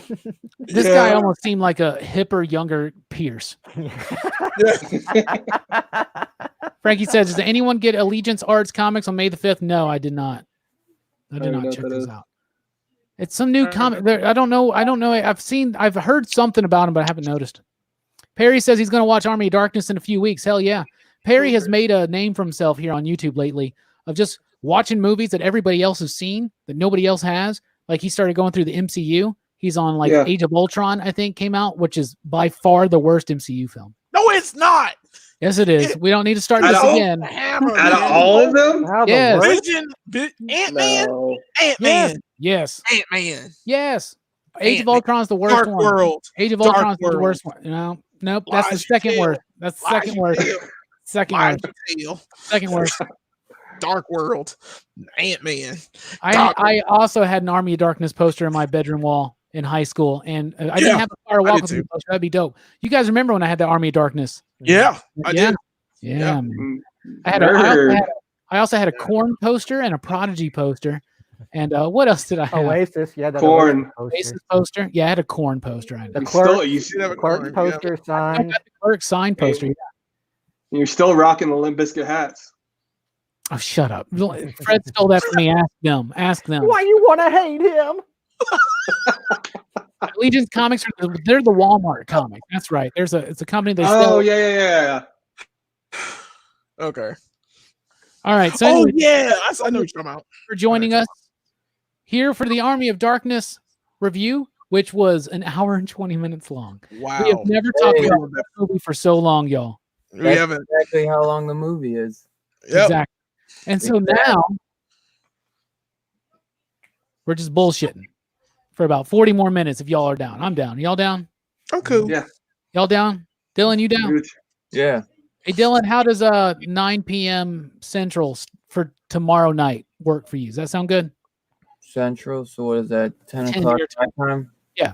That's can fine. y'all hear me? Is that cool? Yeah. Yeah. Can you hear me? Stop. Louder than the other people? Or I knew that was going to get Jelani. Dylan missed all that before we You went. missed all this. I got a new mic. This is the new mic, everybody, right here. Oh yeah, I didn't even notice. It looked different. I didn't. You finally got it. Congrats, bro. You know, It looks super good. Paranoid that it wasn't set up right. So when me and Strickland was the first one here, and I just kept repeatedly being like, "Can you hear me? How does it sound? Am I too loud? Am I too?" And he was just like, "I can hear you. Calm down." And he was, And then he asked me when I came in. Yeah. Which He is is Joe freaking Rogan cool. like. or beat the hell out of a joke. So you guys in the chat, what's to you the worst MCU film? And I know that I don't have the most popular opinion. Age of Ultron fucking sucks, though, guys. No, it doesn't. Let's No, not. I fool- disagree. Not fool ourselves. That is not Ultron. Disagree. It's That's too fine. jokey. It's That's fine. ridiculous. The team doesn't have the chemistry that they had in the first Womp one womp. or in the third one.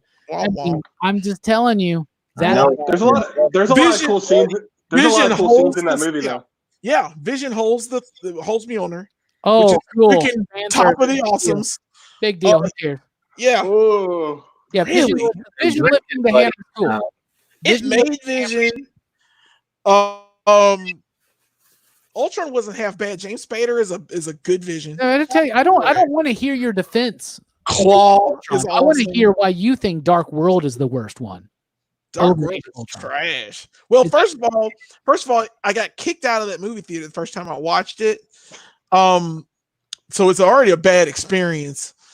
Then then when I did watch it, I was like, ew, this is bad. And then they fake Loki's death for like the 30,000th time. I don't care. And then the story's bland. Meleketh is weak, and that's Christopher Eccleston. And they ruined that man.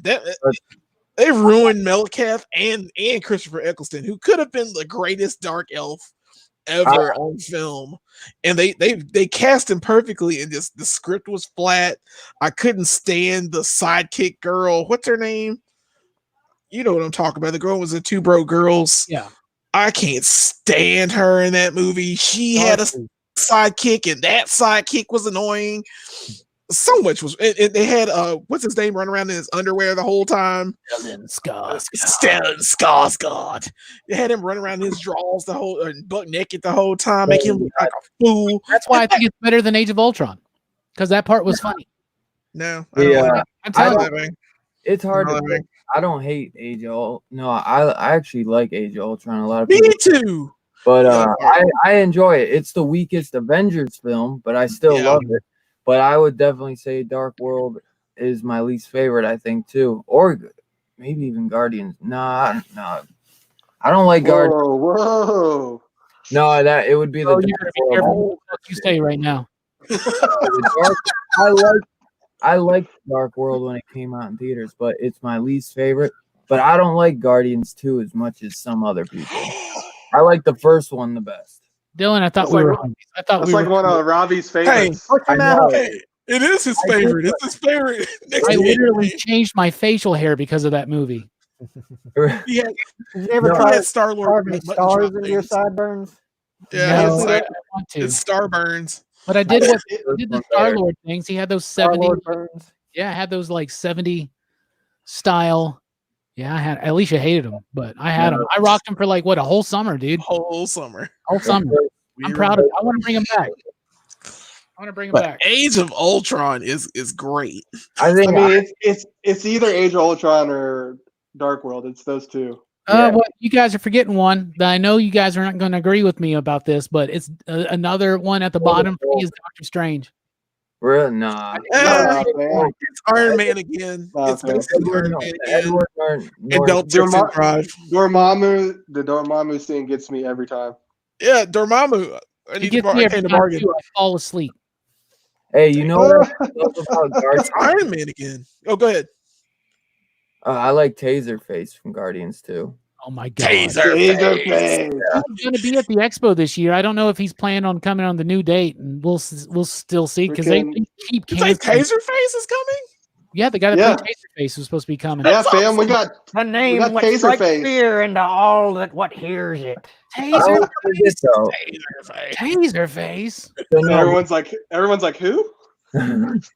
my least favorite though would be the Hulk. I don't know. I always forget that one. Incredible Hulk. The one with Edward Norton. That would be my. I least like that favorite. one. That one's It's dope. all right. No, He's it's not- good, but it's my least favorite. You know, because it doesn't tie. Besides the Tony Stark thing at the end, it doesn't really tie to the world in a way. So that's the only reason why I would make it my least favorite. Then it would be like Dark World. Gotcha. But yeah, See, I think Mark Ruffalo did an amazing job, but I still would have liked to see I would have Edward loved to Norton. see Ed Norton. You know what Yeah. I'm saying? Like, I thought he killed it in that movie. It's because of his ego. He wants to be in charge of It everything. wasn't wanted- just He ego. is It was mad. that he was promised something, and then they didn't fulfill that promise. I mean, like, Then he Yeah. wanted to get it paid. He wanted to get paid as much as Robert Downey Jr., right? No, it wasn't that. Well, probably going Probably. forward. there Probably, were but contract negotiations because he was willing to come back for a certain amount, but he wanted to make. There may have been a thing where he wanted to make as much as RDJ. yeah. I'm not But sure. But that I know wasn't going to happen. he was pissed off because he produced Incredible Hulk. He helped develop the story and the script, and it was a much more cerebral film at times, which Yeah. they made an entire cerebral Hulk film and it kind of tanked.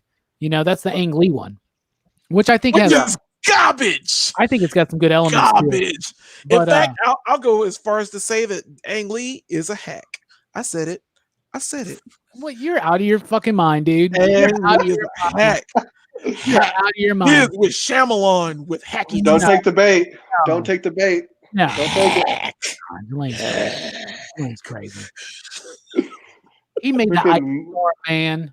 He made what? Mike Matthews Jr. over here. The No, he ice didn't. storm. I The don't care. ice storm. I don't care. Moon He's proves a he- hack. Come on. He's a hack. He's made of hack and cheese. Hack and I'm a- cheese. I'm He gonna switch it up here. Did y'all see the news earlier today that Boba Fett's gonna be in Mandalorian? I did. Really? Yeah, I did. They got the It's guy like, that played Django in it. He's Yeah. doing, the guy that played Django. I can't remember his name. and they're saying that he's still alive. That it's not like it's not like something always like Alive ever since like they ever did another like when they started the expanded universe, the first thing they did was bring Boba Fett back because you don't have a character that popular and then kill him, and he literally did nothing significant in those He movies. did. He's I the know, but laziest it's- character Like in the Star Darth Maul of Wars. the original trilogy, kind of. Yeah, he is. He got. Darth Maul Maul has is gotten some really good stuff in like the Clone Clone Wars Wars. and Rebels. Yeah, Yeah, he's he's Like, got- Maul badass. got some really good he's kind of like development. he's kind of like the Captain Phasma of the original trilogy. He is. Mhm. Yeah, Worthless, looks badass. but absolutely worthless. but people love Like- people love Boba Fett. People love Boba Fett for some Love reason. Boba I'm Fett. like, He actually why? came out first. And Yeah, he- the number I one love thing on Boba Fett. Twitter trending is Boba Fett. The best thing. Listen, the best thing about Boba Fett is that we got the Mandalorian. That's all I'm gonna say. Facts. Mandalorian was freaking dope, man. Mandalorian. I'll be honest, man. I like Yeah. Jango better than Boba, man. I'll be honest. There's Boba.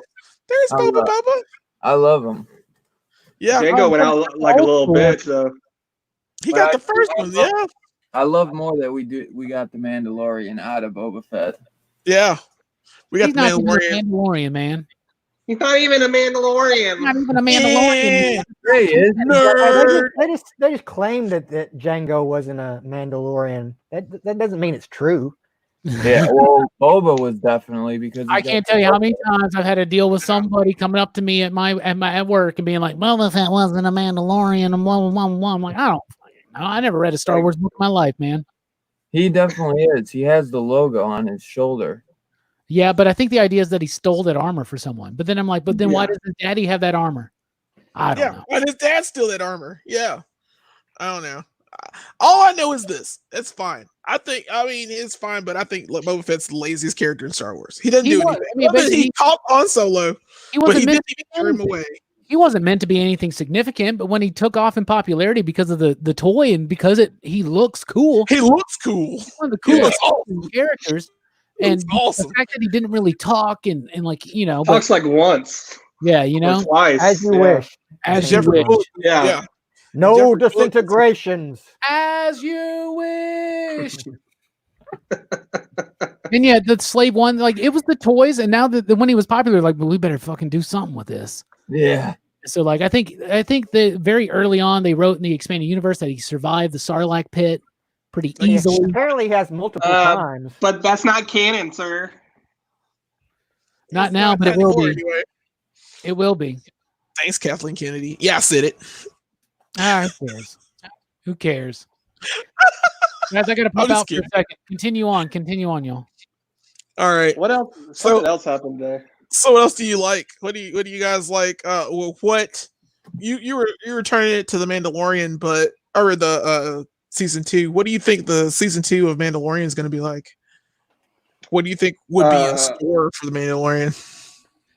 Well, they still got the child, and He's got the child in a backpack. he has to Spoiler either alert. return it to its home planet or train him, right? That's what she said at the They end, should, right? they should have the child make his own Yeah. little set of Mandalorian armor. That'd be dope. Yeah. Like he has That to, would yes, be- the child has to He's go got a out and little get the helmet. medal and all that. And they're saying like Ahsoka from Clone Wars is going to be in it, which would be That'd dope. be Yeah. interesting to see a Or live Mario action Golf. version of that character, aside They from the did. one in Yeah. episode 2. We're supposed to get a lot of returning characters from the world. Yeah, There is That's good. actually a lot of the I news. wonder if out- Rex would be character. in there. That'd be pretty cool. Who? Rex? Rex. Yeah. He's, clone Yeah. Rex trooper. from Clone Wars. Hell yeah. He's a bad. He's my Yeah, I love I'd Rex. say Ahsoka and Rex are like two. I'd say those are the two best characters out of Clone Wars. Okay. I'm trying to think if there's any others. There's a lot of cool ones. Darth, I'd like to Darth see if Maul is Cad dope. Bane is still alive at this point. Cad Bane was Didn't they- dope too. Yeah, Yeah. Didn't they end Clone Wars like just now? Like didn't the Yeah, last like last episode week. come out? Is I that the still last have- episode? Because it seemed Okay. kind of like it was. it Yeah, was. Darth Vader going and picking up the Ahsoka's lightsaber. Yeah, it's I don't sad, know. man. I haven't watched them yet. Me either. I haven't even started Clone Wars yet, and I keep hearing way too many good things about it. I It's just Oh, the it's art I awesome. can never get This into. last season was really good. And it Okay. ties into Revenge of the Sith too a lot. Low key, it's the Clone Wars animated series is better than most of the Star Wars movies. Yeah. yeah. And I'm like one of the biggest Star Wars fans. So You're right. You are correct. it's just so Rebels. good. Rebels is really good too. Rebels is Yeah, dope. Rebels was though. really Check good. out Rope. I still have They should use more of those characters like Sabine Wren and Harrison Dula, and Sabine. Ezra Bridger. Sabine's good. Yeah. Cool still. Yeah. Rebels is dope because they brought in like James Earl Jones for Darth Vader and Mhm. Ian McDiarmid for Palpatine. Like that's their actual voices in the show, which is dope. Really? Oh, that's Yeah. even better. That's pretty Like, cool. I'd like to know the story of how Moff Gideon got the dark saber from I think it was Oh, yeah. Bo-Katan had it last. Bo-Katan, yeah. They're gonna have to do Mandalorian something with that in yeah. this next season. They will. I'm sure they're going to explain all of that because there was the Great Purge for Mandalorian. Because the Great Purge, that's when the Empire just started killing I wonder- Mandalorians. Yeah, I wonder if all those So- Death Watch guys are dead now. Yeah, Y'all still talking about Star Wars? yeah, man. Star Wars. Oh, sorry, forgot you're a Trekkie. Trekker, my friend. Trekker. Yeah, Trekkies dress up. Yeah, Trekkies are different. Trekkies are Trek weird. Eye. Sorry. They have sex swings. That's the plural is Trek Eye.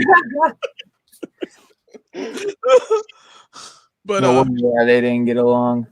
speaking of Star Trek,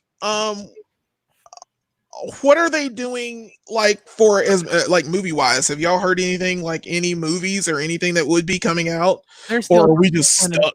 they're still dangling around the possibility of a Star Trek 4. They're dangling around the possibility that Tarantino produced flick. So Yeah. Oh yeah, Tarantino wants to do a Star Trek, doesn't Yeah. yeah. Oh, He he wrote apparently it. came up with and he wants to do an R-rated Star Trek. And well, there's one Yeah. thing that I'm not like a hater on new Star Trek like a lot of people are, but I think that's prevalent just in fandom when you become so attached to something, and whenever something comes and it's a new phase or something different, like people were complaining from the moment they did the original film, and then people were complaining when they did Next Gen. People were complaining when they did DS9 and Voyager and Enterprise. I was complaining when they did Enterprise. That's the moment where I'm like, they're going too far for me. Enterprise is trash. It is. Trash. But I mean, I like Discovery. And With Scott Bakula. Yeah, I like Yes. Discovery. That's Discovery's right. pretty good. I like Discovery and I like Picard. So I don't, and I like the new films, you know, for the most part. I don't really like Into Darkness, but I don't know where the movie franchise should go. What I think they should do is, and I think they just should focus on TV, you know, and that's something that Star Trek has excelled more at is television series than movies. You know, it's got some movies that are in the public consciousness. First Contact and Wrath of Khan in particular. Yeah. But a lot of their movies aren't very good. You know, Contact. and Every other film. when you have an episode that's not very good out of like 22 or 25, like it's different than having a movie that you get once every few years and you're like, oh, that one's not good. Like Star Trek Insurrection, not a good That's movie. A Star Trek episode. That's but just it would be a episode. great Star Trek episode though. It's a 2-part episode. It'd be a Yeah. great two-parter, right? So Yeah, that's yeah. it though. It shouldn't have been on film. yeah, so I But- think they just need to keep focusing in on what they're doing. And if they want to do something else, I think it's time for a new Star Trek series that is not completely tied into any of the characters or stories that Enterprise. came before. yeah, Like do what you did with Voyager and DS9 and just they're not do going to do that a though. but that's what they should do. Yeah, Like, they're I not going thought to they do were going that. to do that with Discovery, but no, they got to tie it to the Enterprise. They got to put Pike and they got to put Spock in it. Like, Yeah, and that's fine and that's cool. And I love Picard. I just love Jean-Luc coming back, you know. But like, I want to see something different. Like, there's a book series by Peter David called New Frontier, and it's a whole Star Trek book series of a new ship, new crew. You know, there you go, just set in the world of Starfleet, right? And I'd like to see something more like that. That's what I would like to see. me too. I actually agree with you. I'm a huge Star Trek fan, and I would really like for them to at least try to like branch out past the Enterprise. You know, you do it a lot more, and we want to see these stories. I don't want to see the Borg all the time. I mean, there's other stuff out there. Yeah. I want to see the crystalline. I don't want to see the crystalline entity again. You know, it's just things. I want to see new stuff, and you can do it. But the problem is, they want the people that own the properties now only want to sell it for the merchandising, and they only wanted to tie it back to the old stuff. I know. In some form. Because I'll be honest, dude. We don't need. I don't think we need anything more new wise about Kirk and Spock and all that. Like, that story's been told. It's cool. Yeah. Star Trek should always be trying to do what humanity and the Federation are doing is blazing forward, doing something different, doing something new. And I think they've suffered because they got away from that. I think that's why. Because even though DS9's tied into very much the world that's going on in Next Gen at that time, because it's in conjunction. You know, but it's a completely different thing. It's got a completely different vibe. It's way more Western feeling than Star Trek ever was, because it feels, I mean, they got a bar. There's the promenade. You got a security guy. He's the sheriff in town, Odo.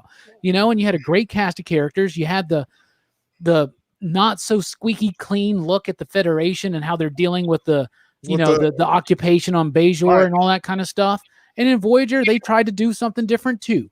You know, and I think they were very successful for a moment. It kind of meandered around. That still could have been solved in 2 episodes with Picard. Well, that's easy Voyager to would have say. been solved. That's We're easy to stuck say. in the Delta Quadrant. We've been stuck in the Delta Quadrant. Picard would be like, well, let's find a solution. And then next episode, boom. One retread that they don't have data on the Voyager, first of all. Okay. So there's a major that's a major downfall. True. You don't have data and you don't have LaForge. If it wasn't for data and LaForge, Picard can give any speech he wants, but without data and LaForge, they're screwed. They're totally screwed. I completely agree. Yeah, I mean it's that whole crew, right? Yeah. And Voyager didn't really have too many crew members except for like Tuvok that stood out. Right. Well, they had Paris there for a little bit. Yeah, Chakotay. I do like Chakotay though. I think Chakotay's a first officer. I like Chakotay. Yeah. But I do want one retread to happen, and I got to see John Delancey as Q in Picard. I got to see it. Okay. Got to see Q one more time. He should have been in Picard. There's rumors he's going to be in season 2. But isn't Picard, spoiler alert? Nah. He's You watch Picard? No, but I heard about it, and I haven't had a chance to watch them all. You gotta watch it, my friend. I'll watch it. Anyway, since Dylan is new and our guest, Dylan, to pull you back in, man, just to ask, what favorite shows do you like, man? What nerd stuff do you like? Trying to think. It's not really nerdy, but I love Sons of Anarchy. But okay, show wise, I liked. You ever see? It's not like one of my favorites, but for X-Men wise, because I feel like X-Men stuff isn't always the greatest. What was it? Gifted. That was a good show. What's up, man? Okay. Yeah, the Gifted. I like the Gifted. Was the Gifted good? I hadn't seen the Gifted. Right? It got canned, right? I think so. It was on Fox. Yeah, of course it got canned. It was on Fox. I gotta give a big shout out to the boy who had 7. By the way, I will be on his channel tomorrow at 4:30 p.m. Central Time, participating in Comic Gories, which is this awesome game show that him and John's Comics with Kids they do together.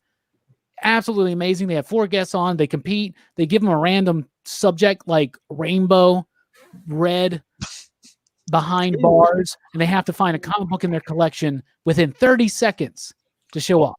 Oh, wow. So I'm very much looking forward to being there and chilling with Matt and the gang and losing Comic Gories tomorrow because yeah, right. You got to pull some comics out of your ass there for that one. They know my comic book situation. They know that I'm getting them in order, but like they are not in order. So I could think of a comic book in my collection maybe to fit a theme, but if finding it would be very difficult. However, all my Fantastic Four comics are in order. So I think I'm just going to try to win this only with Fantastic Four books. Yeah. Wow. Play to your strengths. Yeah, I have some interesting covers picked aside too, but I'm very excited, Matt, man. Thank you for having me. It's going to be me, Jim Mint, Comics with Bueller, and Comic Tom 101. It's going to be awesome. He's dubbing it the Big Dog Edition. That's awesome, man. Which is I'm very humbled by that. So thank you so much, Matt. It's going to be so much fun. I hope to see everybody in the PCP Army there and supporting. And if you don't follow the boy who had 7, great videos, AOKs and unboxings, and that Comic Gories. I have watched like 5 episodes of that over the last couple of days. Such a great show. Such a great show. And those dudes have massive, awesome collections. Like they're pulling out Golden Age, CG Seed, high grade silvers, and I'm just like, what? I want to pull out my strip cover first appearance of Galactus. I hope Tear's one of our categories. Anyway, nuts, man. So you were asking Dylan about his shows, and he said Sons of Anarchy, and he said Gifted. What else are you into, Dylan? Gifted, I just enjoyed that. That's one I don't hear many people talk about. I wouldn't say it's like my favorite. I don't even know why I really said that. But it was good. It had the Stepford Cuckoos in it, didn't it? There for a little bit. The twins, or not the twins, but the Cuckoos. The Frost, the Cuckoos. They started out with 5 and then they went down to 4. Yeah. Yeah. I'm trying to think of some other shows. Like shows sometimes I'm the type where I kind of almost wait for shows to fully air and then I'll just binge them. Yeah, that's how it was with Breaking Bad. Yeah. I waited for Breaking Bad to finish and watch them all. Anybody here like Lost? You ever seen Lost, Dylan? Yeah. Nah, never. See, Lost is one of my favorites. I didn't like the way it ended, but So Me it was a dope either. show. I didn't It like was a the dope way show. it ended. Yeah, I didn't know like the the way I it didn't like the ended. way it ended either, Robbie. I love the way it ended. Screw y'all. Yeah, I it's a know- terrible show because of that. Just like I'll Game tell of you this. Thrones now. If there's something I'm into and other people are into, and then they're like, I didn't like the ending, I'm always like, well, I love it. I I'm love better. I'm I love better it. because I stuck Oh, with shut up. it. Not that I'm man. better. You're out of But your you- mind. You're out of You your do this gourd. thing. You do this thing too, where like I'm like, you should really watch the show. It's actually a good show, and you're like, no, I'm not gonna watch it because you're telling me to watch it. But I'm like, dude, The Watchmen is actually a really good show, and you're like, It is. no. And I watch Yeah, I'll watch watch- it. I'll watch it after it's done. I'll watch it. I've after it's got done. to watch things on my own time and when I want to. I'm not going to watch something because someone tells me to watch something. But I will Never tell you, recommend if you recommend something to him, it's you're wasting your breath. That's true. Like, That's true. He just watches things when he watches them. You just That's gotta- true. Yeah, you're. I'm kind right, of bro. like that too. Like you I can concur. recommend it to me, and I'll be like, "Oh, okay," and I'll put it in the back of my mind. And then once it's done airing, or when I'm feeling the mood for it, I'm like, "Okay, I do remember someone telling me to check it out. Now I think I'm ready." You know? Okay. I mean, And I I'll do respect it- that out of you, Dylan. But Robbie, no, Robbie's like, and we were like, man, we gotta watch Watchmen. You gotta watch the Watchmen. And he's like, nah, man, I'll watch it, man. I feel like it whenever I do Yeah. that. I was Yeah. waiting. I'm not like that. I was waiting Yeah. until it was It's done. all good. And what happened when it was done? I immediately watched it, and I loved it. One of the best shows of 2019. Yeah, it was really. I watched all the Game of Thrones like 6 seasons in a row, and then I watched like the last season on cable. See, I It never made saw the me last season, but cry. I heard it. Game of Thrones watched me cry. It's such a good show. It is. It Yeah. is till the last season. The last season kills it. The problem is he rushed it. They rushed it to get to Star Wars, And they didn't even get Star and they Wars. gave it Star Wars. I'm like, Dumb you man. ruined it. We could have got 2 more seasons, at least 3 Yeah. more seasons What do you out of guys it. think about Taika Waititi doing a Star Wars film? You down for that? I'm down for Yeah. it. That's my He did guy, dude. Ragnarok. I'm okay with it. I love that dude. He Yeah. does the show too. What You Do in the Shadows? Is that what it's called? Probably. What Yeah. you doing? I haven't watched it yet. I haven't watched I it want to yet. watch that. I've heard it's really Dude. funny. Yeah. It's kind of like a Office style, like documentary, but with vampires. And they're dullards, man. Yeah. Oh yeah, dude. The My one dude that like his power is like he dulls people to sleep. Yeah, dude. Yeah, What I don't know his name, like Dave or Phil, is some random name. yeah, it's something they like that. They're like real vampires that suck blood, but he's an energy vampire, so he's just this boring white dude, and he just bores He people. like works at an office. So he'll be there telling stories, and you'll see people just be like, "I'm so tired," and he'll just look at the camera and be like, Dude, it's all the seasons are on Hulu. Go watch it. Okay. I thought it was a movie. "It was a movie. Yeah. It was a Taika Okay. Waititi. Yeah, there's a movie that Taika Waititi Yeah. did. He actually plays one of the characters, one of the main Okay. I characters." need to watch that then. And then Yeah. there's a movie, then they did the show, and they did one season. It's really short. It was like 6 episodes or something, Mhm. maybe a little bit more than that. But then now they're doing the second one. So I haven't seen any of the second, but I'm really Okay. excited. And Taika Waititi Yeah, it's did good, that man. movie with the Boy Scout kid and the dude. I can't remember the name of that one, but I heard it was really good too. Jojo Rabbit. Jojo Rabbit's awesome. Watch Jojo Well, yeah, Rabbit. you No, do. but He the other movie he was it. directed like 2 or 3 of the Mandalorian episodes. Yeah. Yeah. Right. And it was IG8. Yep. IG-11. 88. Yeah, 11 or whatever. One of them. IG-11. You would do it. IG-69, yeah. How You dare would you, do sir? good Star Wars. Like Would you like to see my sex swing? Ragnarok. Yeah. The world that he built with Ragnarok, like all Yeah. all the set designs and everything. He would do a It's great pretty. Star Wars. Yeah. I think he'll do a great job. I already saw people hating on him. And I'm like, what are y'all talking He's about? gonna kill it. Well, because They there are hate on him because of Thor and Ragnarok. Love and Thunder. Love and Thunder, they're giving him crap for that for some Yeah. reason. Because I don't know what he said. Something he said, and I'm like, Well, I don't it's care. also- It's tied into the whole Jane Foster Thor thing, and that that's probably that so- triggers sort some of- people, man. So it just does. So Who cares? You know, I want to see that film. I I love the Jane Foster Thor stuff. Yeah. Right? Brooks read all that. Brooks, that stuff's Yeah. amazing, right? Oh, That's one yeah. of my favorite Thor stuff. but how do you feel? And you're I've a been, Thor I've been fan. liking Thor What now? for a long time, ever since the Straczynski run. Yeah. Yeah. But how do you Dude, feel about Krasinski, Natalie? Gillen, Fraction. Natalie Portman doing Jane Foster. Thor, How like is she- Thor. Oh, like, being Thor. yeah. I'm cool with it because I love that run on Thor. So they're going to pull a Whatever. lot from that. And like me and Yeah, Brooke were talking about, we love that run of Thor. We think it's amazing. Natalie Portman still got it. She can Bowed out do to see you though. I've loved her I'm since. hearing too many Professional. people talk at the same time. Sorry. I don't know what y'all are saying. Sorry. loud noises. What did you say, Dylan? I think she kind of like bowed out of the MCU, didn't she? She Yeah, did. like, she left Yeah. on bad terms. Yeah, but they gave her that payday. They're Yeah. like, shut up and take this money. All is forgiven now, baby. It was because of Thor: The Dark World. There was a female director attached to it for some reason, and they fired the female director, and she got mad because of it and left and said she would not be a part of this after Thor: The Dark World because she signed on to work with that female director. I can't remember her name. And they didn't let her direct the film. So after that, they were like, well, we'll do this and this and this, but then they used her footage in what was it? Endgame. Endgame. Yeah.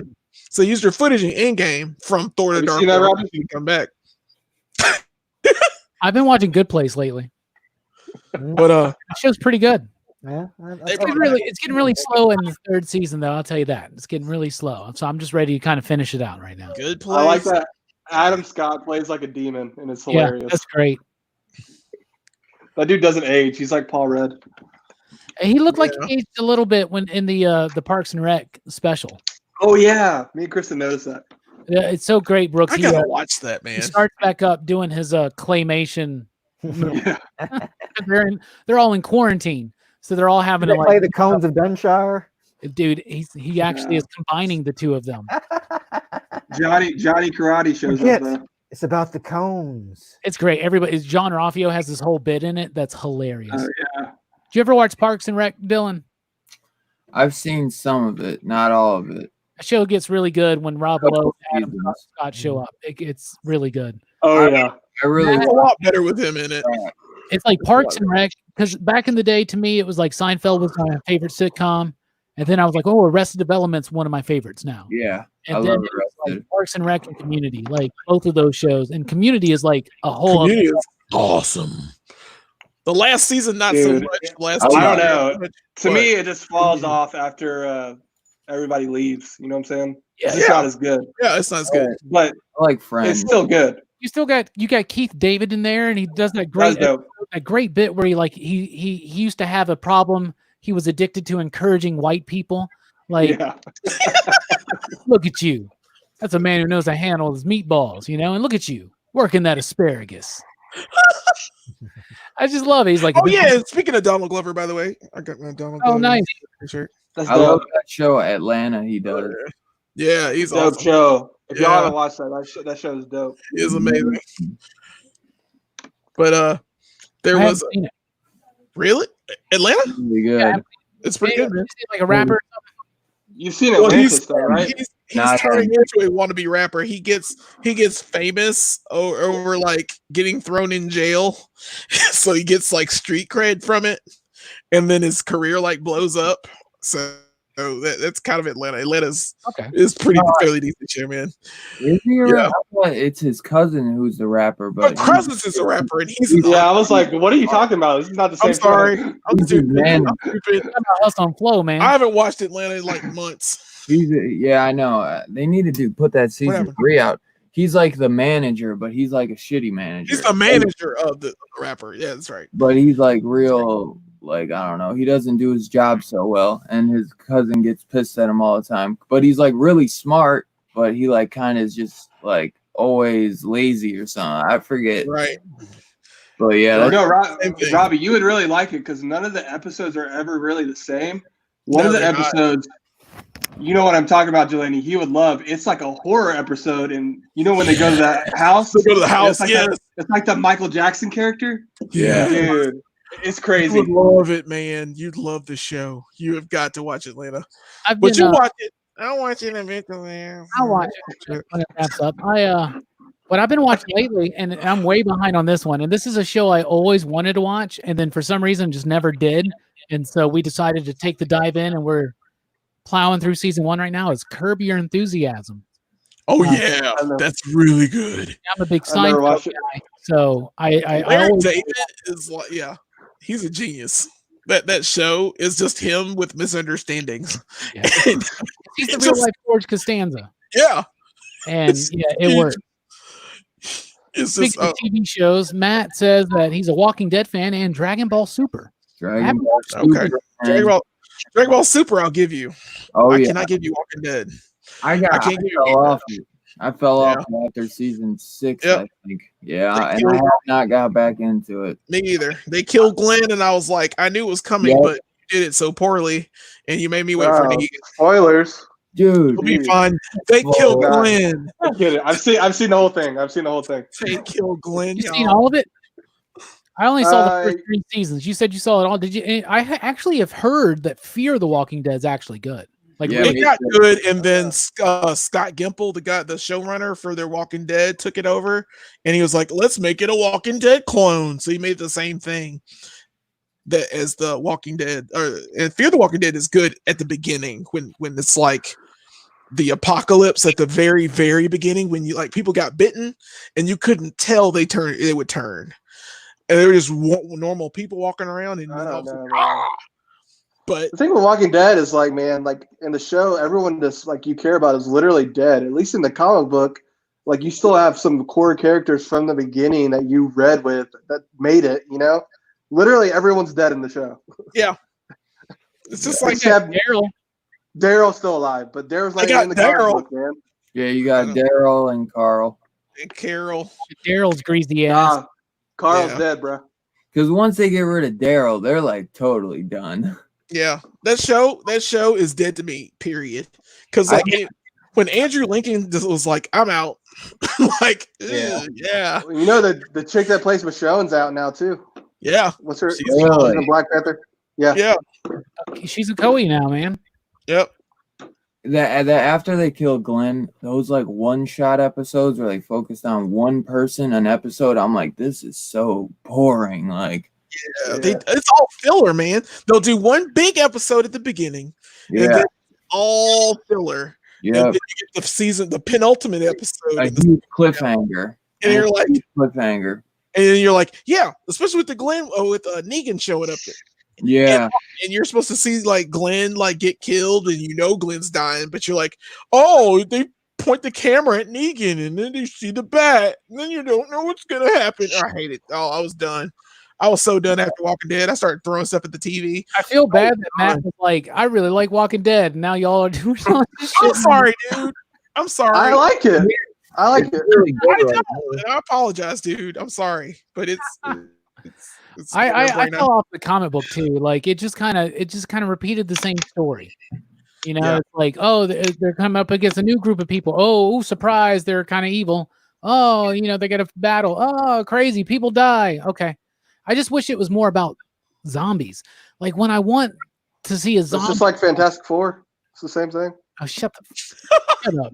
I just feel like when I want a zombie, when I got over zombie fiction because when zombies got popular in like in the early 2000s and Yeah. onwards, there was just a string. Marvel zombies. It's just too much zombie stuff. And like I used to, That's why Zombieland 2 is Play kind of zombie flat. guys all the time. I'm definitely a zombie hipster, right? Because you know I grew up loving the Romero films, Mhm. right? Yes. So I Those love are so good, man. and I love 28 Days Later because that to me kind That's of a dope movie. fit the same tone.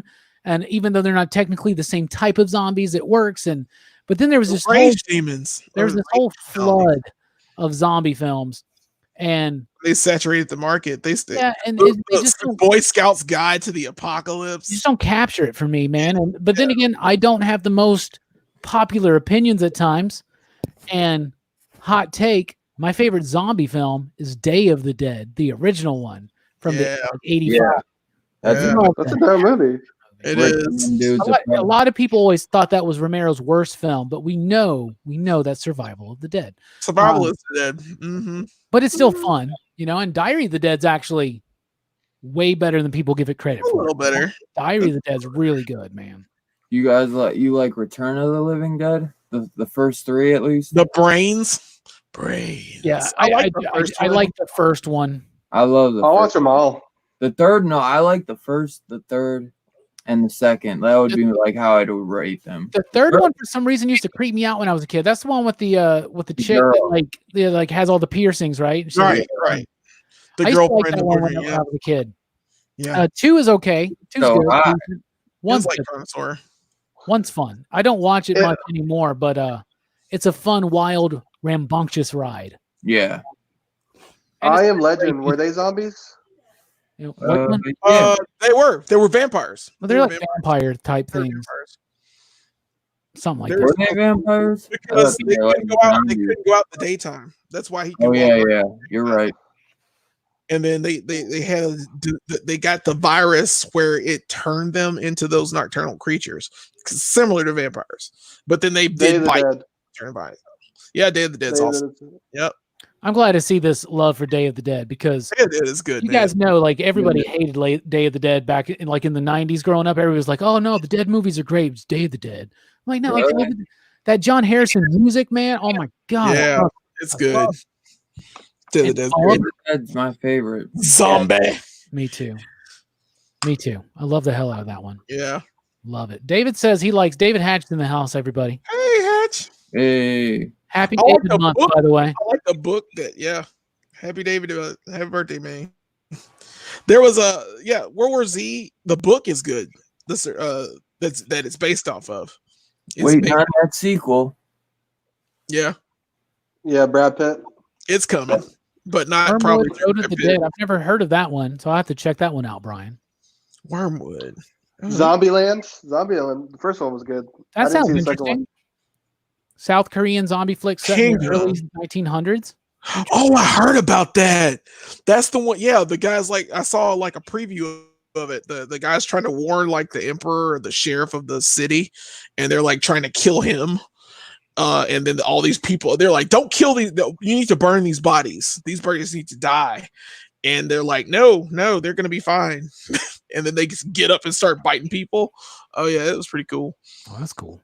Yeah. Somebody in the chat ask a question of the panel.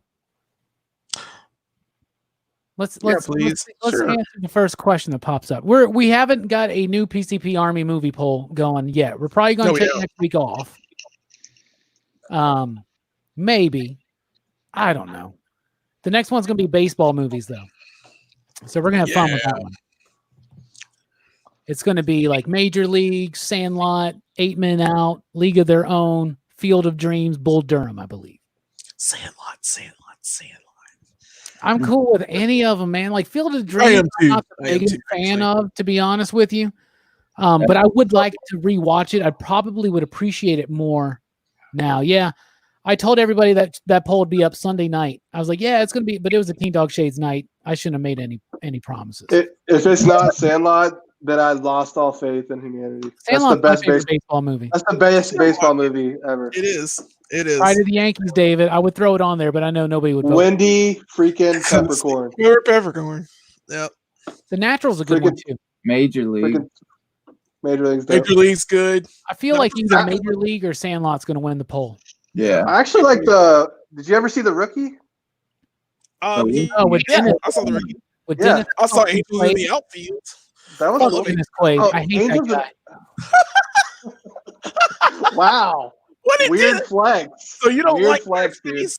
How dare you not like Inner Space? Inner Space is his best film. How dare you? All right, I'm going to ask you a question. If you could make your own personal Western, who would you cast as Val Kilmer in the heyday? Dennis Quaid or Val Kilmer? Did I say who would you cast as Val Kilmer? Doc Holliday, I mean. That was very confusing. Dennis Val Kilmer was Quaid. a better Doc Holliday than Dennis Quaid. Dennis Quaid. No, I was developing this animated series, or my friend was developing this animated series one time. And he had this idea that like he just wanted to have a celebrity appearance every so often on the show, and it would be Randy Quaid, and he would always just be talking shit about his brother. He was like, I hate that guy. Yeah. So I just kind of jumped on this I hate Dennis Quaid thing. But then let's be honest. Name me a good outside of Inner Space. Name me a good Dennis Quaid movie. You can't. Oh wow. Hold Name on. me a good one. Come Hold on. on. I can't. I can't. Interspace is awesome though. Anybody, use the internet if you want to. Do it. I will. I am. I'm doing it. I'm Name doing me a it. good one. Name me a good one. Interspace is amazing though. I gotta watch that one again. Gosh, he hasn't been in a movie in a while. Jeez, He wasn't. I forgot he was in Day After Tomorrow. He's in Day After Tomorrow. Not a But good there movie. you go.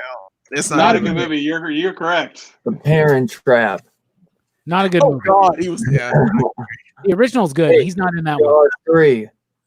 Which one? Jaws 3.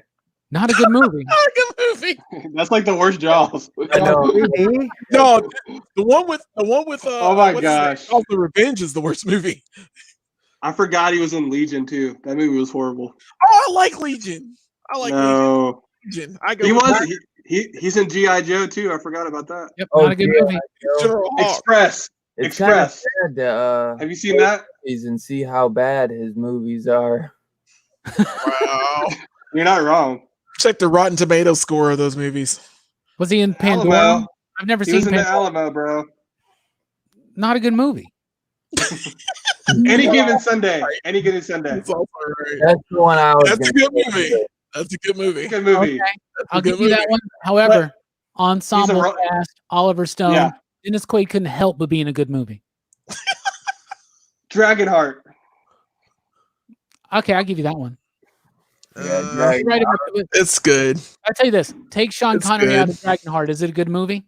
No.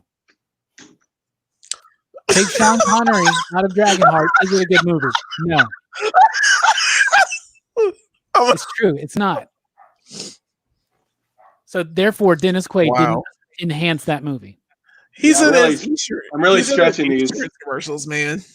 Oh, I love that movie, A Dog's Purpose, though, that he's in. It's Dennis like- Quaid's best that movie is The Right movie. Stuff.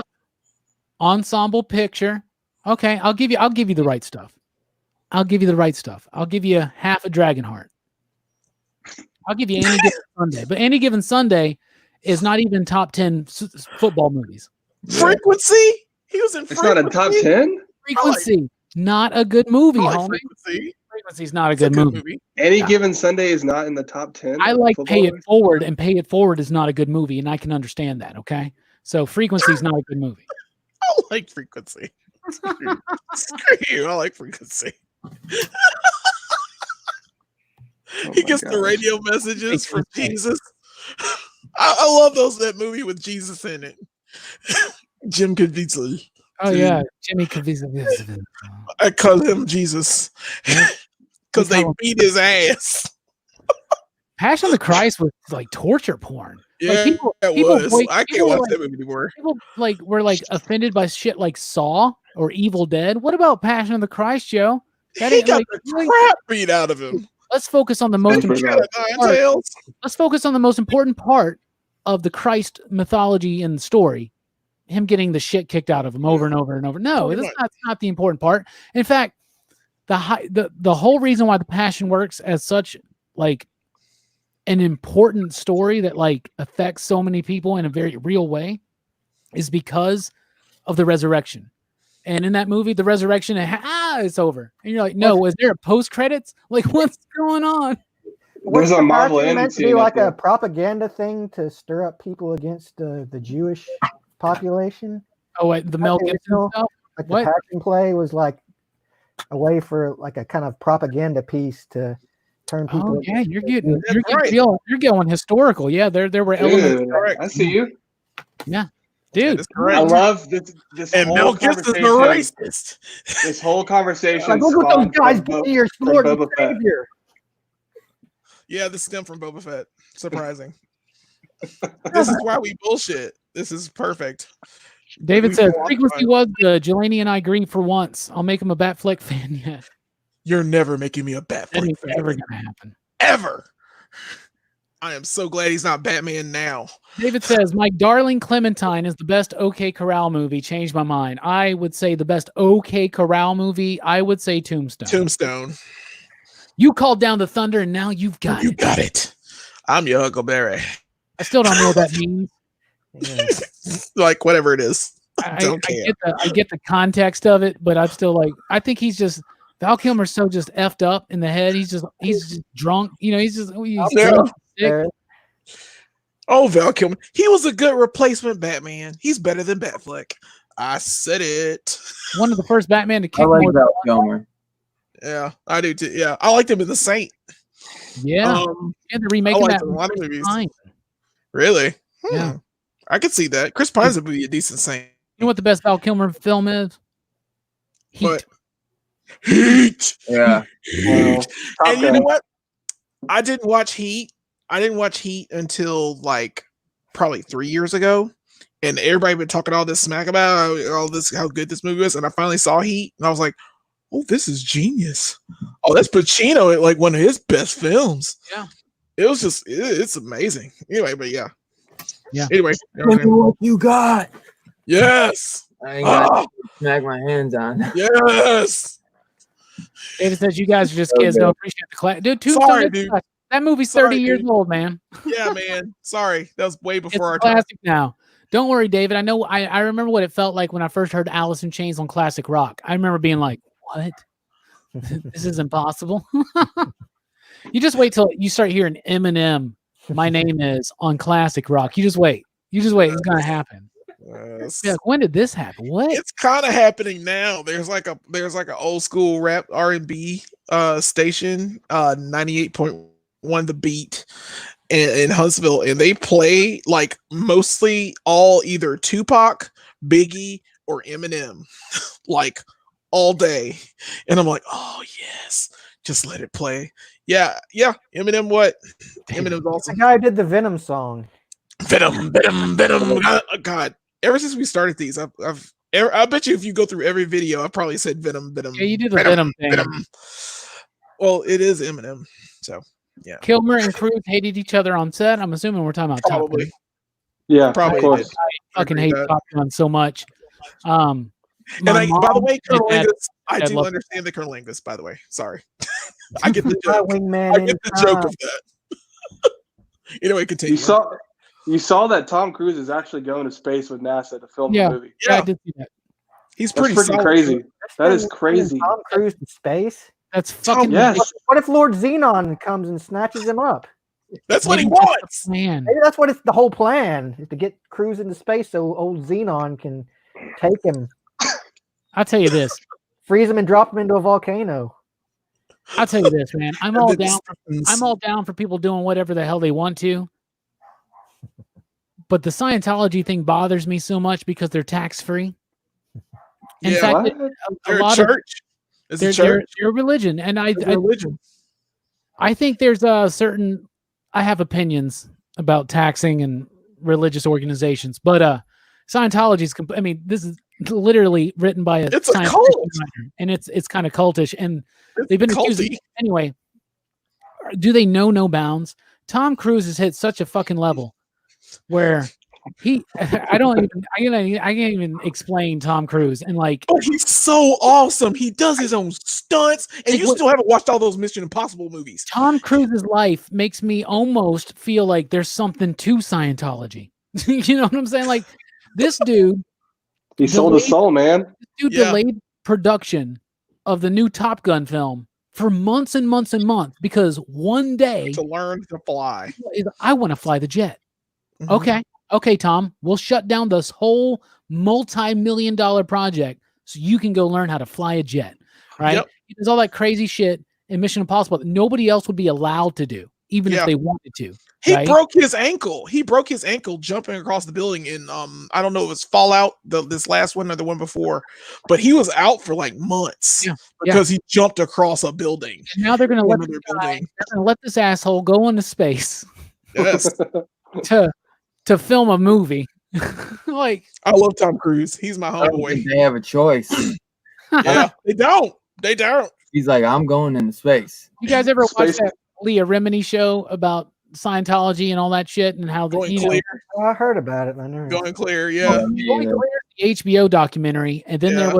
there's an A&E series called Or is it like her? it's like Aftermath Scientology, the Aftermath or something, and it's her and that Michael dude who used to be a Oh, top dude, and they go and they talk to people who used to be in the church and who have left and or basically escaped, And they do a lot. It's really interesting to watch. Like it's really, really crazy. And that Going Clear documentary is another. That's a great place. I forgot that was the Oh yeah, but the Going Clear is a great place to start, and then you go off into all that.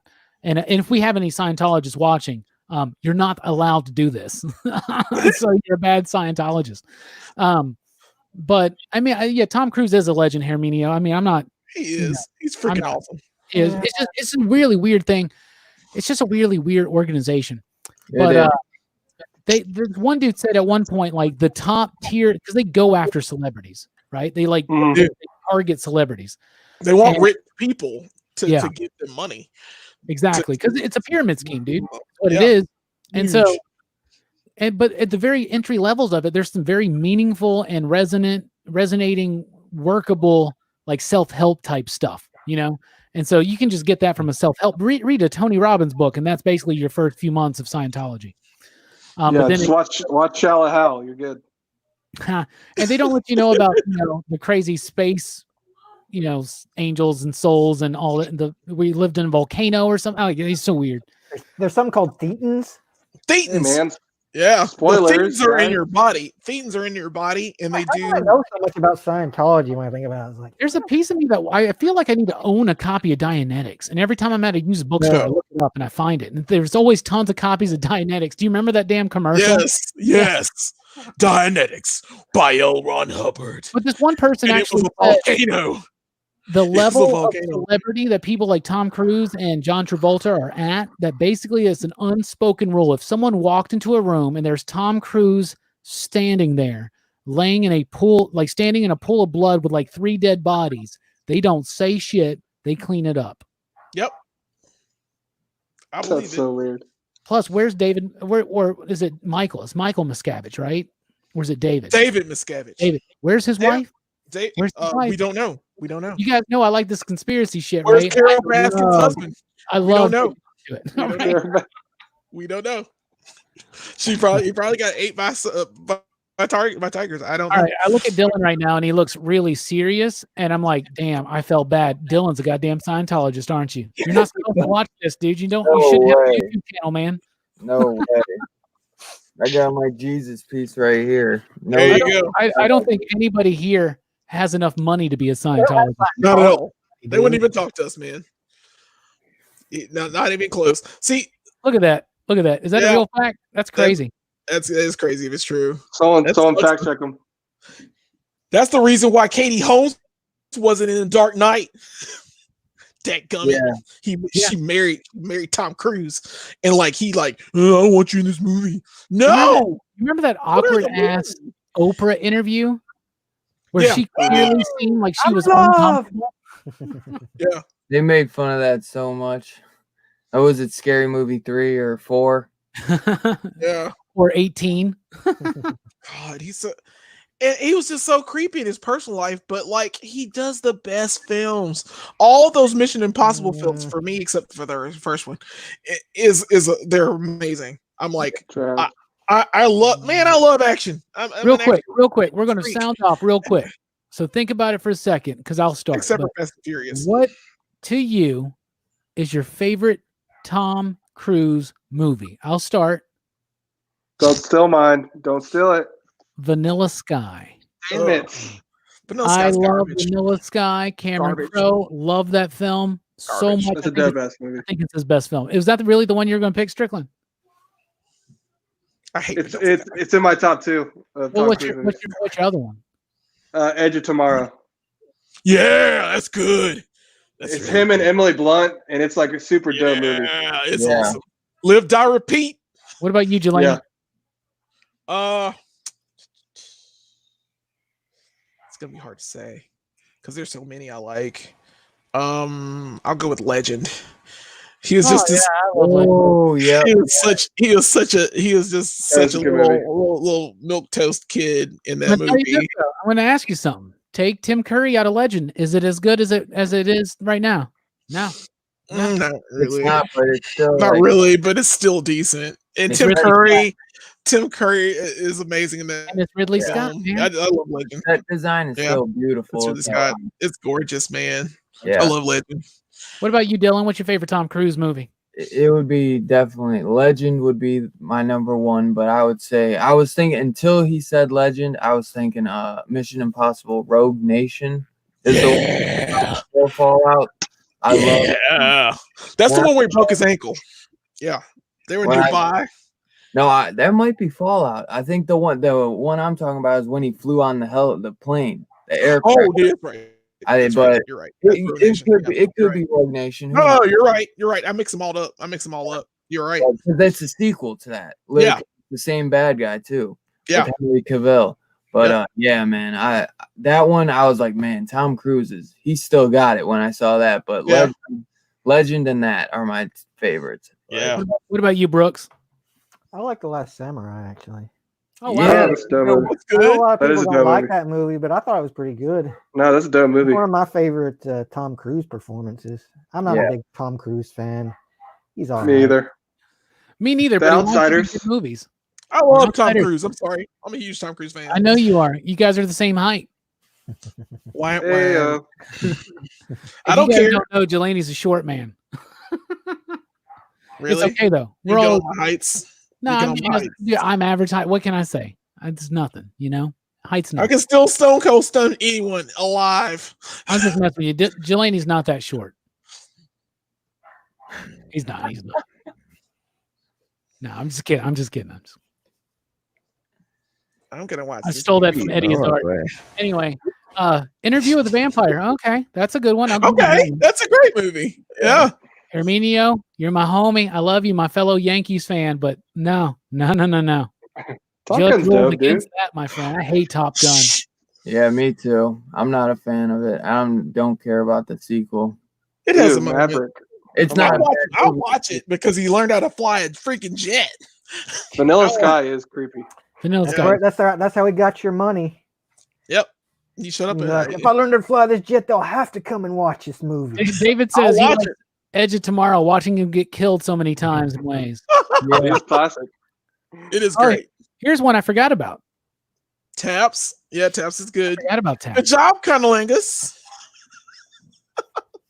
Was he ever in any horror movies? He was in Tropic Thunder too. That was a pretty good one. He was in Tropic Thunder. He's one of the best parts of Tropic Thunder. Yeah, he's my favorite Ben Stiller movie. No, I'll be honest with you too. Here's another one I really like.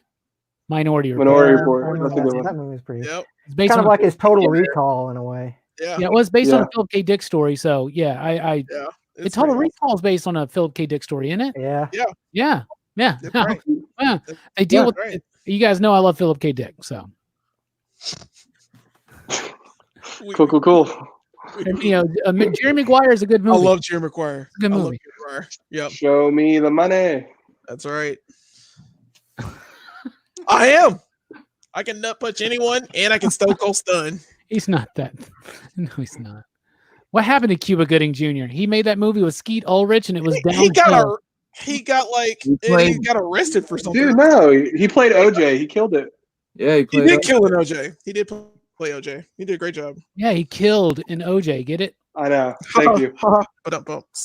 Colonel, I you're love right. my wife. I love me some Man in the High Castle. I've only seen the first season though. My girlfriend didn't want to watch it because she thought it was too slow. But really, yeah, I need to get back to it. Well, I love the book, man. I didn't see Rock of Ages. Atlas is still my favorite Dick work though. Dick work. Now that I'm thinking about it, my least favorite Tom Cruise movie is Magnolia.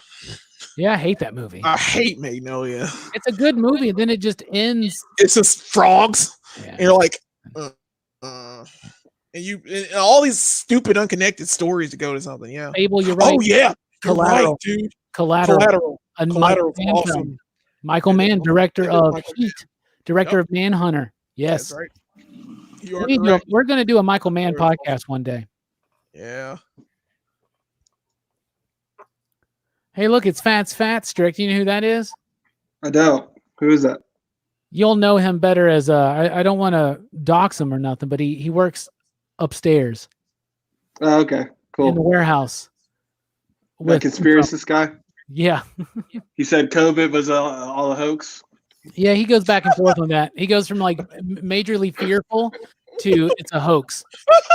He basically almost every day. So everybody's dropping dead, and he's just like, "Oh, it's a hoax." All right, so be it. all a false flag operation. Maybe it is, man. They've happened before. I don't think so, but I don't know. I don't. Well, Who knows? they are false flagging the hell out of us then. I thought before they went to pandemic, they'd go to alien invasion next, man. That's what Von Well, Braun. hey. COVID is On alien. We have a Yeah. Space Force, so we're good to go. I know, dude. They're setting it up. I'm not even kidding, man. You get there's this idea that on his deathbed, Von Braun confessed to somebody this whole elaborate plan that they were going to use fear as a tactic in these false flag operations to control people and to eventually leading them to one world government, to globalism, right? That sounds about right. It would start with communists being the enemy, right? And then they were going to morph from that into terrorism. And then they were going to go into alien invasion. And maybe I'm probably skipping some things, you know? You got your tinfoil hat on, man. I mean, I'm just saying, like, you know, I don't got the shades on, so I'm not, but like, it's interesting, but they would eventually do an alien invasion as the last thing. Like, they would basically guide the populace of the world into this moment where they're ready to give up all their rights to, you know, have this new world order, which to me sounds very dastardly and evil. And the problem is I have this very bold vision of the future because of Star Trek. You know, I want that Star Trek world. You know, I want that world. I want that utopia. Well, we got to get first contact with the aliens after nuclear freaking war. I do not trust anybody who's ever in charge of any nation or government. I do not trust any of those people to have very good motives to lead us into something like that. Because before like fascism hit Italy, they thought that they were probably on the verge of something really special. You know what I'm saying? So did the Before Germans. communism did all their craziness, you know, and like the Soviet Union and China and North Korea and all and Vietnam, like they probably thought something good was on the horizon. But when man is involved, you can't. It's just not going to happen, man. I don't know. I'm sorry. I'm going off topic now. You're way off your tinfoil hat, man. It's okay though. I mean, I get you. Yeah, man. Oh Boba Fett. no, he's got this cape on. I don't wear the tinfoil. Yeah. No, I'm just saying, I don't trust any human Dude. government to lead us into a utopia. Therefore, I don't know if utopia is actually a viable concept. Well, the people who are usually in charge are elites, and elites don't want there to be a system where they're not elite anymore, obviously, which is what a utopia would be. That's right. Exactly. They want us to be their lowers, and they are the betters. Why we get Joe Biden instead of Bernie Sanders? We just need to go all to that snake world in Rick and Morty. You to find the world on a cob. All right, Team Dog shades are off. That's all I wanted to say about that. But I did change the background. Didn't they look cool? Yeah. It's a cool background. Yeah, spacey. Like not Kevin. So we're about to get into show and tell. We've been going a while, guys. Yeah, we haven't been this long in a while. Georgia Guidestones. I've never been there. My girlfriend's been there. I want to go. I really do. You guys been to the Georgia Guidestones? I don't even know what Georgia's that is. right next to us, Dylan. Dylan's up in Ohio. Okay. But the Guidestones. I got family in Cleveland, man. There was That's- there's these things called the Georgia Guidestones, and they have like basically like wisdom sayings and proverbs about how to restart society. So basically the idea is if civilization ended, people could find these stones, and written are the ways to like Build it govern back up. themselves and pull it back together and shit like that or something. It's an interesting idea. It's something that's really cool to go see. And I think there's a mystery about who actually built it. Just like Stonehenge? It's not that old though. It's like recent. It's like from the 50s or 60s or something. I don't know. Oh, okay. Maybe a little bit later than that. I'm not So sure. it's in English. Okay, I got you. Oh yeah, I think it's written in other languages too. But Okay. yeah, I think the same thing's written on different stones. It's an interesting thing. You should Google it and check it out. But I'll check it out. It's just a few hours away. So it's something I've always wanted to check out. Moundsville's another thing I've always wanted to check out. I went there when I was a kid on a field trip.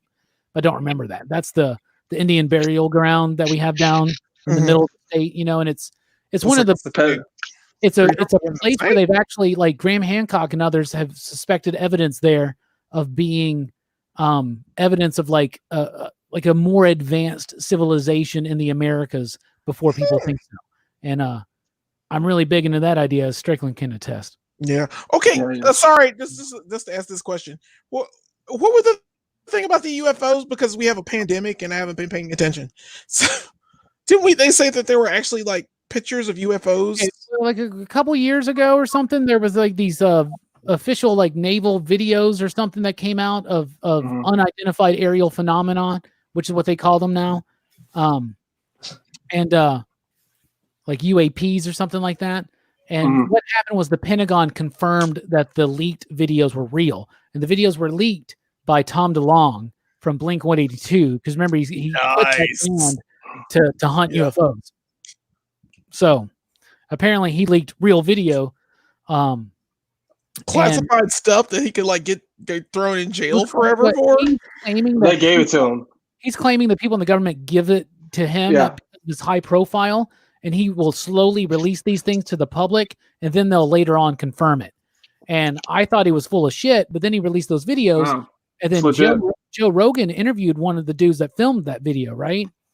And a lot of people have said that those videos have been debunked with the way that they've zoomed in and out or whatever, but it is still compelling. And to me, the most important thing is it's official acknowledgement from the Pentagon that these are in fact real things that we cannot explain what they are. Are they otherworldly? Probably not, but it's something they can't explain. And I am still waiting for my UFO experience, y'all. I'm still waiting. I've been waiting my whole life. I don't want to get anally pro for anyone. No, that's not real. That's ass. You gotta. I think. Unless I get Midnighter powers. Man. If I get Midnighter powers, then there's a lot more to it, man. You put me on that Midnight Vista comic.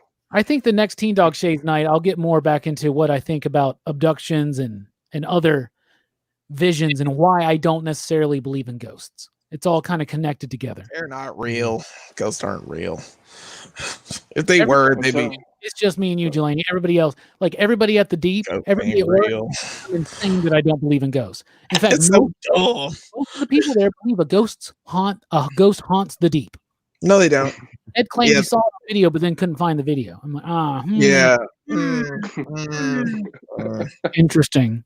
And Mike's got like 3 long ass ghost stories. So ask him about him anytime you got 3 hours to spare. Yeah.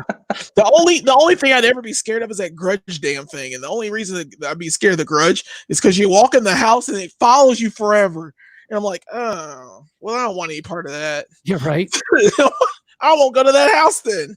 All right, y'all, let's get into show and tell before Japanese ghosts are some of the creepiest ghosts. Yeah. Dude, all that hair. Yeah.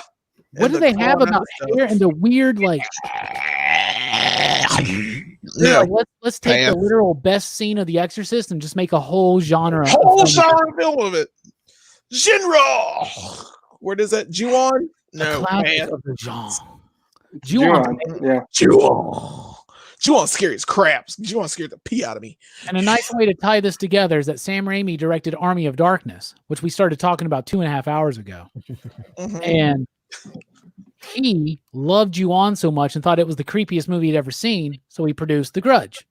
That makes sense. Which not as creepy or atmospheric, but Ju-on's amazing. Ju-on's freaking nuts. Greg. So it's time for show and tell. Who wants to go first? Brooks never goes first. Let's let Brooks go. Fine, Brooks then. Brooks does never go first. Well, what you got, man? You got another I got my little. Okay. Oh, I hit the wrong button. Well, you did one both. Ash. Old man Ash. There's an Army of Darkness, and that's the one from the show. I want to get the Army of Darkness. Yeah. And in keeping with the theme of stuff I'm like into right now, I got Scorpion here because they made that new Scorpion movie, which I love. Yeah. And that's McFarlane. This is a cool figure too. Yeah. Get over here. That's so dope, man. He only said it once the entire movie. Yeah, well, I mean, you don't want to beat it to death. And another thing I've been doing, I've got my old Legends Build-A-Figure Onslaught here. Oh man, I haven't seen that one in ages. Hold my mighty hand. I sold it. Like I sold him form Onslaught too. Yeah, that entry leveled up too. Yeah. That's not even his final form. Yeah, he got one more after that. They go super crazy. But yeah, that's all I've got for. That's real nice, man. I like that. The Colonel wants to point out that we have 6.66K subs, which is really nice. I like that. I noticed that today too. Yeah. I thought that I can't wait till we get to Thanks, Colonel Angus. 9. I really appreciate that, Colonel Angus. I can't wait till we get to 10. That's our goal for this year. And things have been slowed because of the whole pandemic. It seems like. Yeah. I feel better now because I've talked to everybody. I talked to Bueller. I talked to Jim last night. Everybody basically was like, yeah, all the numbers started dropping when this happened immediately. And I thought it was just us because we lost the weekly comic book review. We didn't lose it. It hasn't gone anywhere. It's just I went digital only for like 3 weeks because that was all That's all was left. Yeah. But that was a nice show and tell, buddy. What about you, Jelani? What you got? I know you're eager to get to it. I'm not really eager because I don't have much. In fact, I have so little that I was gonna go out to my storage shed to find my Army of Darkness stuff, and it's just too much to bury through. But I did find something, and it is my Necronomicon. I thought that was like a gum wrapper or something. I thought it was like a few hits of acid, man. Yeah, it looks like a big hit of acid. But that's my. I thought he was just gonna drop it right there and be like, acid.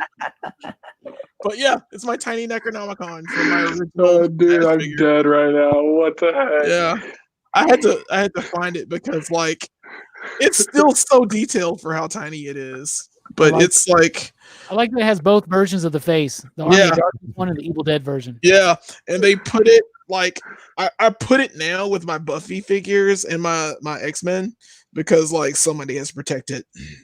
I just think if Ash is gonna be here, you got all your toys in the garage?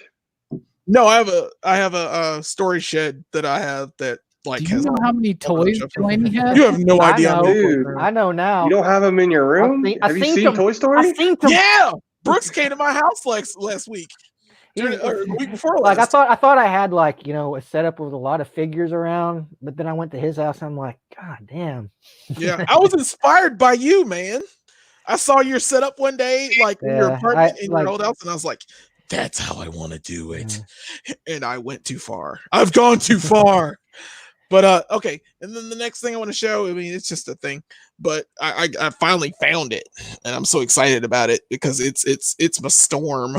Oh, hey! And I found the black suit Storm, and the light is all in the way because I'm not going to open her because I'm waiting for another Storm to come in so I can, one to rock, one to stock. This is the one to rock because the box, as you can see, is crazy warped. I'm very sad about that, but the original card. I like that retro card though, man. Yeah, I know you do. Yeah, I got the retro card, Storm, everything, but she's in the black suit. And I absolutely adore this figure. She really wasn't in this a lot with this hair, but I still am a fan of it. And I'm so glad it came in the mail. And like the mailman just shoved it in the box all weird. So that's why it's all bent up. So I gave the Amazon a bad review because you're gonna keep her on card then? No, this one I'm not gonna keep on card. I'm gonna open it, but I'm gonna wait until I'm gonna get another one that doesn't look all bent up, and then I'll open it. But I'm so excited. I'm so excited. Very nice, dude. Very nice. Yeah, very nice. I'm very excited. Anyway, that's it. That's all I got. Nice. What about you, Strickland? I know you were stressing because you were like, man, I got to buy more shit to keep up with you guys on show and tell. So what you got for us? Yeah, I picked up 2 comics I've been wanting since I was. By the way, are you at a Kinko's or something? Where are you at? You have moved like 7 times. You just set up in the corner of a Kinko's somewhere. Yeah.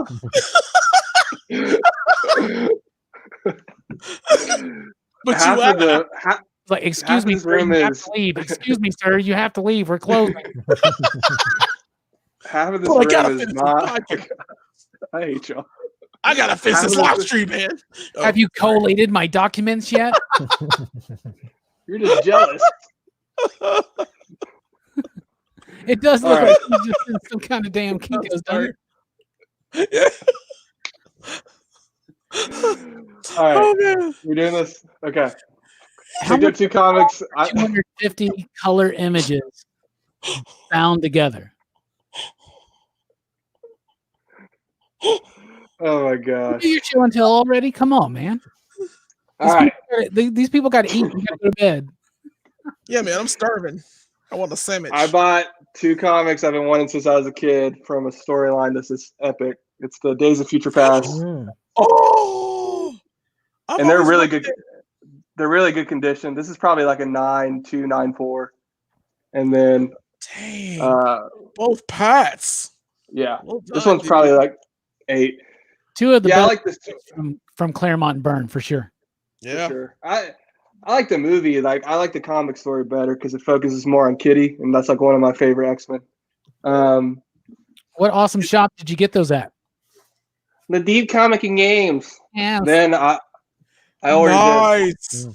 I've wanted this since I was a kid too, and this is the Legacy one. I'm popping open right now. Nice.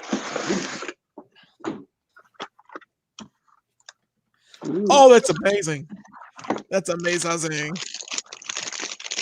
I think I put it together. So Dang, we got. if you want to pan to someone else, Robbie, and flash back to me when it's done. That looks so cool, though. I'm so about that. I love all Falcon Zords. It's easy to put together though. You're talking to. I have like Hulk hands though. Like I'm scared I'm gonna break it. Yeah, it's in more pieces because it's the legacy one. See, the original one you just bought and just pulled it out. It was all to pull out. Yeah. That's still cool. I'm sorry. That's so cool to look at. It Did is you get dope. that 3D printed at Kinko's? You'd like that, wouldn't you?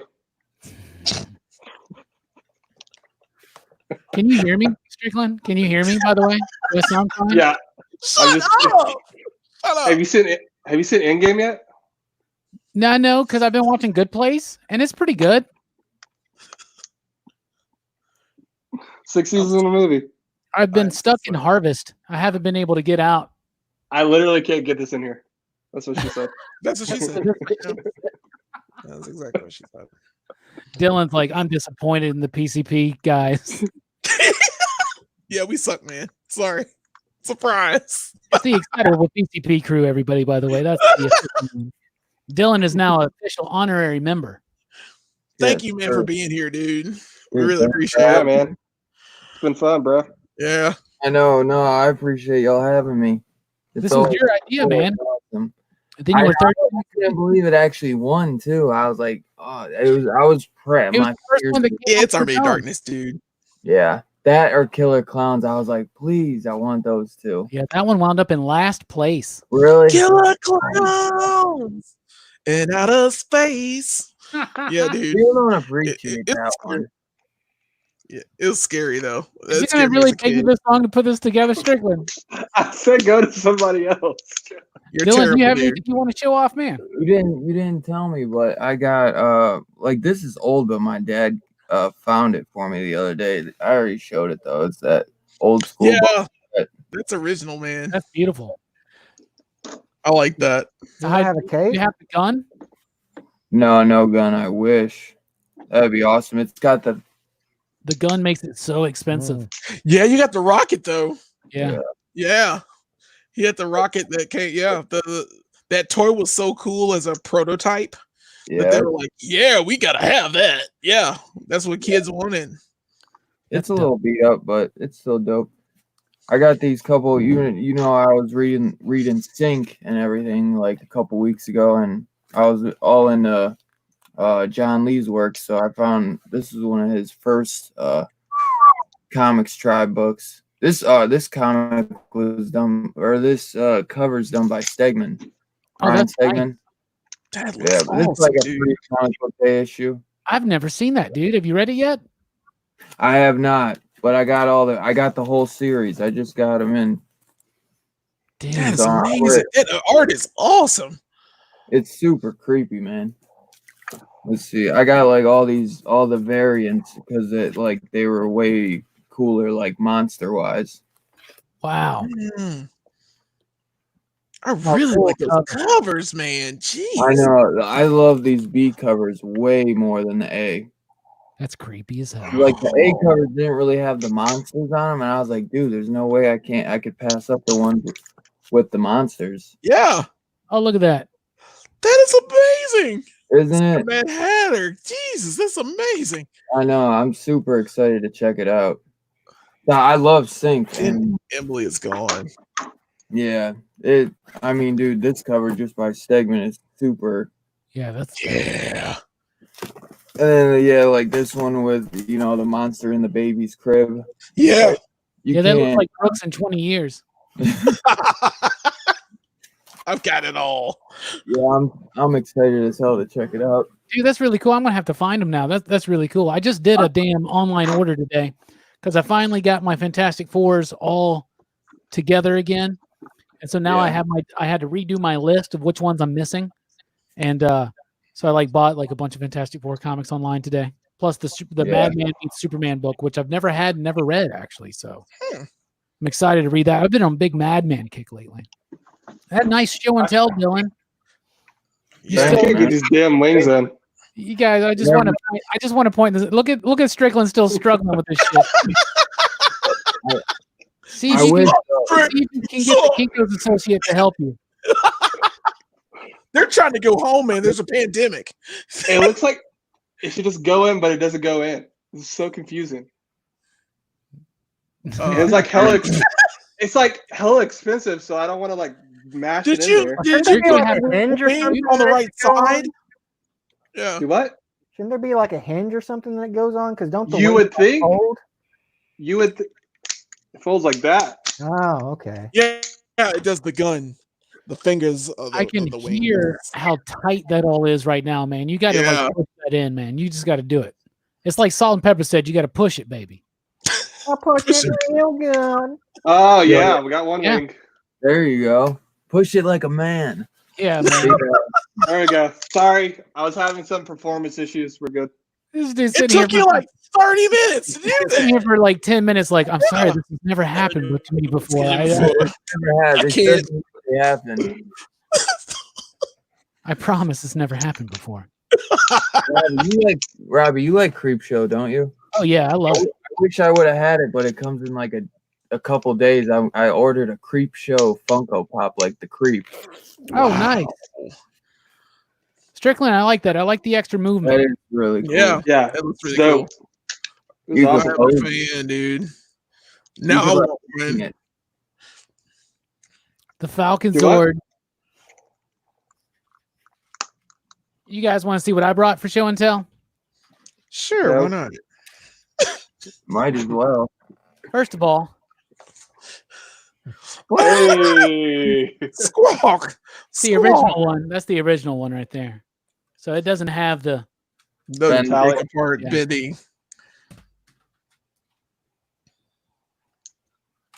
But But I also have the Ninja Zord, obviously, that goes with it. Dang. Mine's on the way. Yeah, you're getting the legacy though. This is the OG one, so mine's Yeah, automatically yeah, better. The Automatically, legacy's better. they're more I like the overpriced. frog part.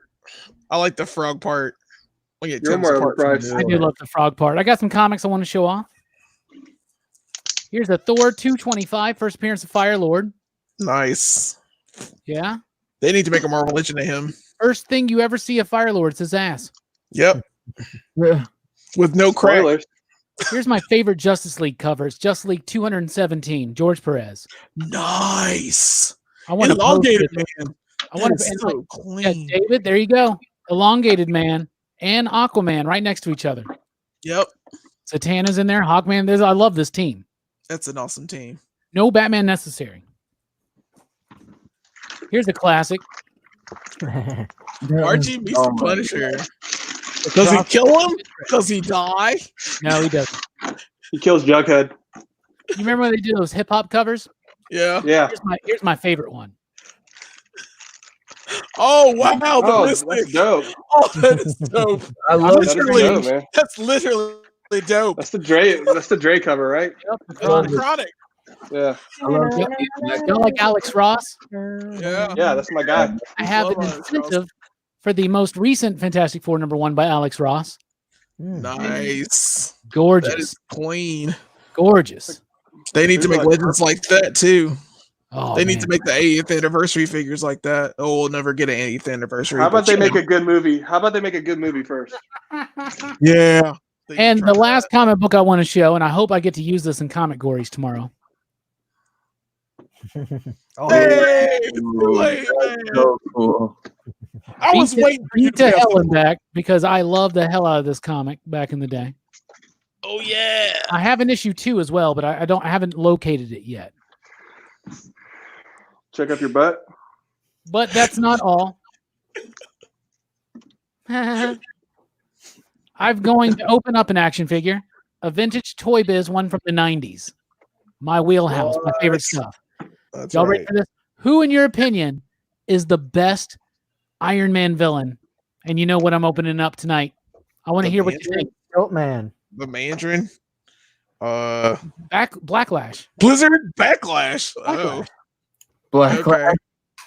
That's a mouthful. God, he keeps opening from the top. There's so much card. Yeah, but look how good that I did that. I did that way better than the buzz off. Jeez. Did you see me open the buzz off? No. I ruined Here it, with dude. that. I had to like stab into it. It was so bad. Yeah, You're a buzz off. I didn't see that. You're a buzz off. So, Blacklash is basically Whiplash, right? But a different version of it. He comes with his little whip. He's got a whipping action. I never realized this, but he comes with nunchucks for some damn reason. Okay. Oh, And there's They're straight. Yeah, they're straight. And Blacklash, right there. Look at that. yeah. He's awesome. I knew everybody's going to be excited for me to open this one up. Got that Does, good he, ponytail does he going. fight Thing Fang Foom? Look at that do. Yeah. That ponytail. Look at that. Oh yeah. Look at He's that whip. whipping. Looks like He's he's got a whipping it. shepherd's crook He's in his whipping hand. it real good. Look at that. What Yeah. motion? That What ponytail. motion were you just doing there? I call it the stroking. I'm just kidding. You know I couldn't go out with just an unboxing on Blacklash. Jelani, you were right. Oh, the Mandarin. So we're gonna That's see if he dope. still lights up. We're gonna get What year is that from? we're gonna get a real one soon. These were probably From like the bottom, what, man. So you can pull 'em 95? out. 94, 19. Yeah, these are the cartoon. That was the I cartoon. love that, man. That looks awesome. Yeah, man. They I don't- can't they believe don't you make- found it. They don't make them like I that think I anymore. got this one from my good buddy Chris Pock, who was actually in the chat earlier talking about Evil Dead. Hey, Chris. I don't think he's still here. Okay, Hey, bye, Chris. Chris. When we were done talking about Evil Dead, I think he was like, "Okay, I'm out." All Hey, right. can you hear me? Yeah, I can. Loud and clear. You sound just as loud as me. All right. There's the Mandarin. Freaking Mandarin, man. The cape won't quite get in there. I still don't have Why is no he- Marvel of that. Why the hell does he look like Sinestro? Oh, shut up.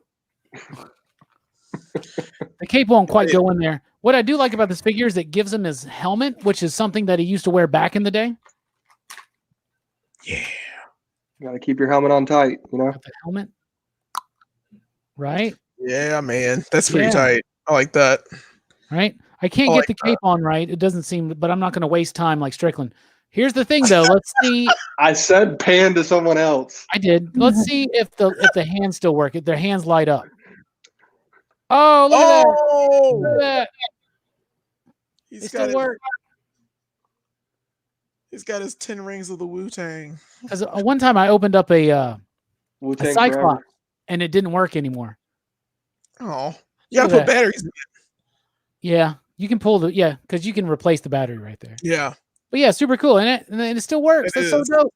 that is I cool. like that. That's cool. Oh, I dude. love it. I love it. Love it. Love it. Love it. So that's my show and tell, y'all. I just realized I was like, I got to open up some more of these figures so that I can free up some more room. They take up so much room. Yeah, they do. Do you throw the boxes away now? I've been keeping the cards, but I've been cleaning up, and I got them Okay. all in one location right now, and I think I'm going to try to hold on to them, the cards, but For what? I'm going to have to throw away the Power Ranger Lightning Collection boxes because they take up too much room. They do take up a lot of space. So I'm going to yeah. have to get rid of those. But they have such amazing artwork on those. It is Power great art, man. I know. Can I got mine over here.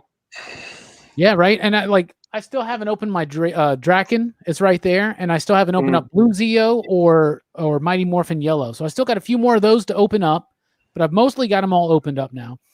I did figure out a way to make this guy does look a little bit better when you pose him better. So I'm gonna have to, once we're back and you guys are coming into the studio again, we're gonna have to get Jelani to help me pose some of these Power Ranger figures. I'll do it. Yeah, Jelani's one of the best posers you'll ever see. He's a great poser. He's a real poser. He's been a poser since day one, man. He's a real poser. Thanks, guys. I really appreciate it. Here, 30-year battery. 30-year battery for the win. Yeah. Thanks, Dude, Carlingus. you remember like that was like so disrespectful to be called a poser when you were like a kid. You're like, I dude, know. I'm not a Yeah, like, poser. Like, don't you dare. Y'all want to hear Don't one you of the first dare call me that. Y'all want to hear one of the first rhymes I ever wrote? Yeah, what you It's got? called message to the message to the posers, because back in the 90s, you know, you like talking about posers, right? Y'all ready for this? Y'all really ready for Yeah. this? By the way, Fats said heard he it. just opened his Ghostbusters Transformers. Hell yeah. I did Nice. too. Ooh, mine's over there. Yeah, that'll be Ectotron? next week. Yeah, I'm Ectotron. getting one, but I haven't picked it He's up yet. clean, man. He's so clean. And that All right. slaughter that comes with it. Oh, Here we go. Here we go. Yeah, he's got to like hype himself up. My name is Contact. Not be throwing it back. I throw it back. I kick you in the chest, bitch. It's like that. I'm not violent. Prefer to be silent. It makes sense. You get your lot in life, and then you pay the rent. Well, can't nobody be denied what they need for life. But like Dragon Eddie, I steal it with a knife. I can't do much without what I need. I fly up with a sword. Make you bitches bleed. So please don't believe a lot of what I say, because about one half the shit, it doesn't matter anyway. I'm not that kind of person, and I'm not that kind of man. Do I have to spell it out for you bitches to understand? I'm not a baddie. I'm not a crook. Because what I look at just don't matter how you put it. It's not my book, but there are people out there who will prey upon the weak. A good, righteous person. That's what I seek. So I'm sick of all you fuckers trying to be what you're not. You're bitching about problems that you ain't got. I'm trying to keep it real, but your ass is on a steeple. A message to you posers. Fuck all you stupid people. Hell yeah. I wrote that. It's so bad. I wrote that back in the day. It's so bad. So dark, like DC Universe. Fuck you, posers. I wrote that in high school. And when Brooks first heard it, he was like, it's not good. I forgot about all your raps back then, though. He did. And then one day Brooks was like, that wasn't too bad. And I was like, I'm on the right path now. You got some good ones, man. You've had some good ones. Yeah. You remember our My Ability? You remember that one? Yes. I don't remember all the lyrics, but yeah, I wrote them all. Do you remember? But we had this like back and forth thing we would do. Me and Jelani would just like chill out, and we would both like, we'd have music playing. We'd both start just freestyling over each other. And it would that's the sound best really time. good. I right, kind of Brooks? miss that stuff, man. Brooks has That's got it, dude. Brooks has When got I something ride in the car, Spotify, throw on jazz vibes and just start flowing. Really? Just let it rain. Oh wow. Yeah. Oh wow. Hell yeah. What's Spotify? You are killing me. You're killing me. I'm over you. I am over You're killing me, dude. Smalls. You're killing me. Smalls. Before we have came to- on, Dylan, Brooks is like, I got a question. What's TikTok? And now he's like, what's Spotify? It's a music service, Brooks. Oh. You pay a monthly service and you can almost listen to almost any song you want. It's there. It's like Without You gotta ads. pay for it, though. Well, Yeah, there's yeah. a free There's a version free one. that comes with commercials. and no, But it's you on don't. shuffle. Put it on your phone. Yeah, you don't. It's You good. don't get to choose what you listen to. It's on shuffle. It's so stupid. Yeah, if it's on your phone, it sucks if you don't pay for it, right? If you Apple pay for it, Music you can is play better. it at demand. Because when I go to the gym and I'll be typing in like, oh, let me listen to this album, and it'll be like shuffle. We're gonna shuffle all their stuff. I'm like, no, Yeah. I don't want to make like a, I don't know.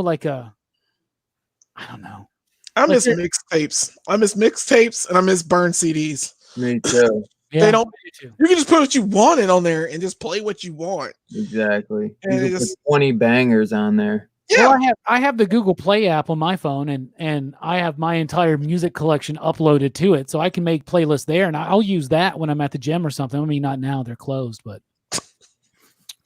because I don't think they're opening on Monday. Because most of everything here in Alabama is opening back up on Monday, and I imagine gyms would probably be well, pushed gyms back for a while. gyms are allowed to open, but my gym is a national chain, and so they shut down before the state demanded that they shut down.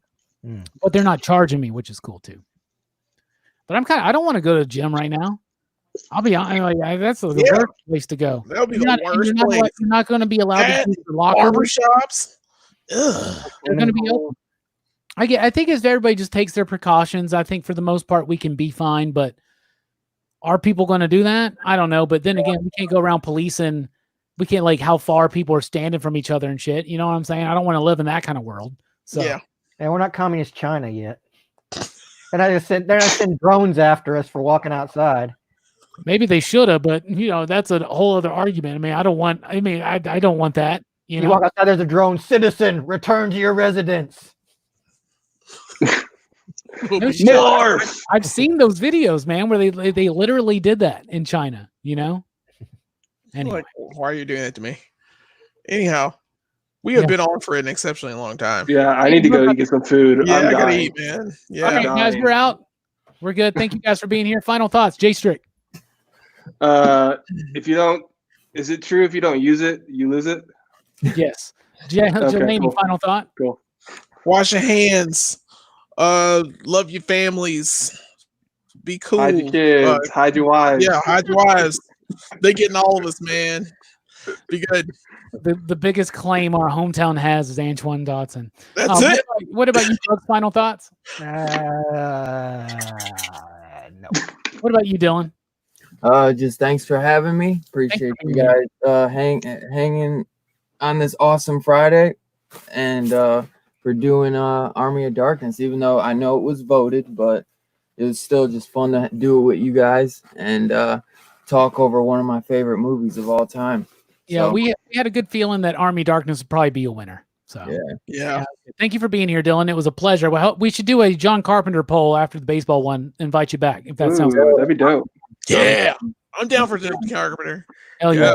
All I got to say is thank you guys in the PCP Army. Thank you for being here and watching. Please do like, share, and subscribe. Join us over at popculturephilosophers.com for podcasts and a whole lot more. Tomorrow night, 9 p.m. Central Time, me and Dylan will be live here on the channel to celebrate my birthday.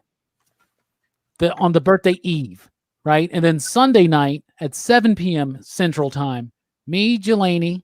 You going to be there, Jelani? Sunday night? I'll be there Brooks, Sunday night. available Sunday night. What time? Anytime between 7 to 9-ish.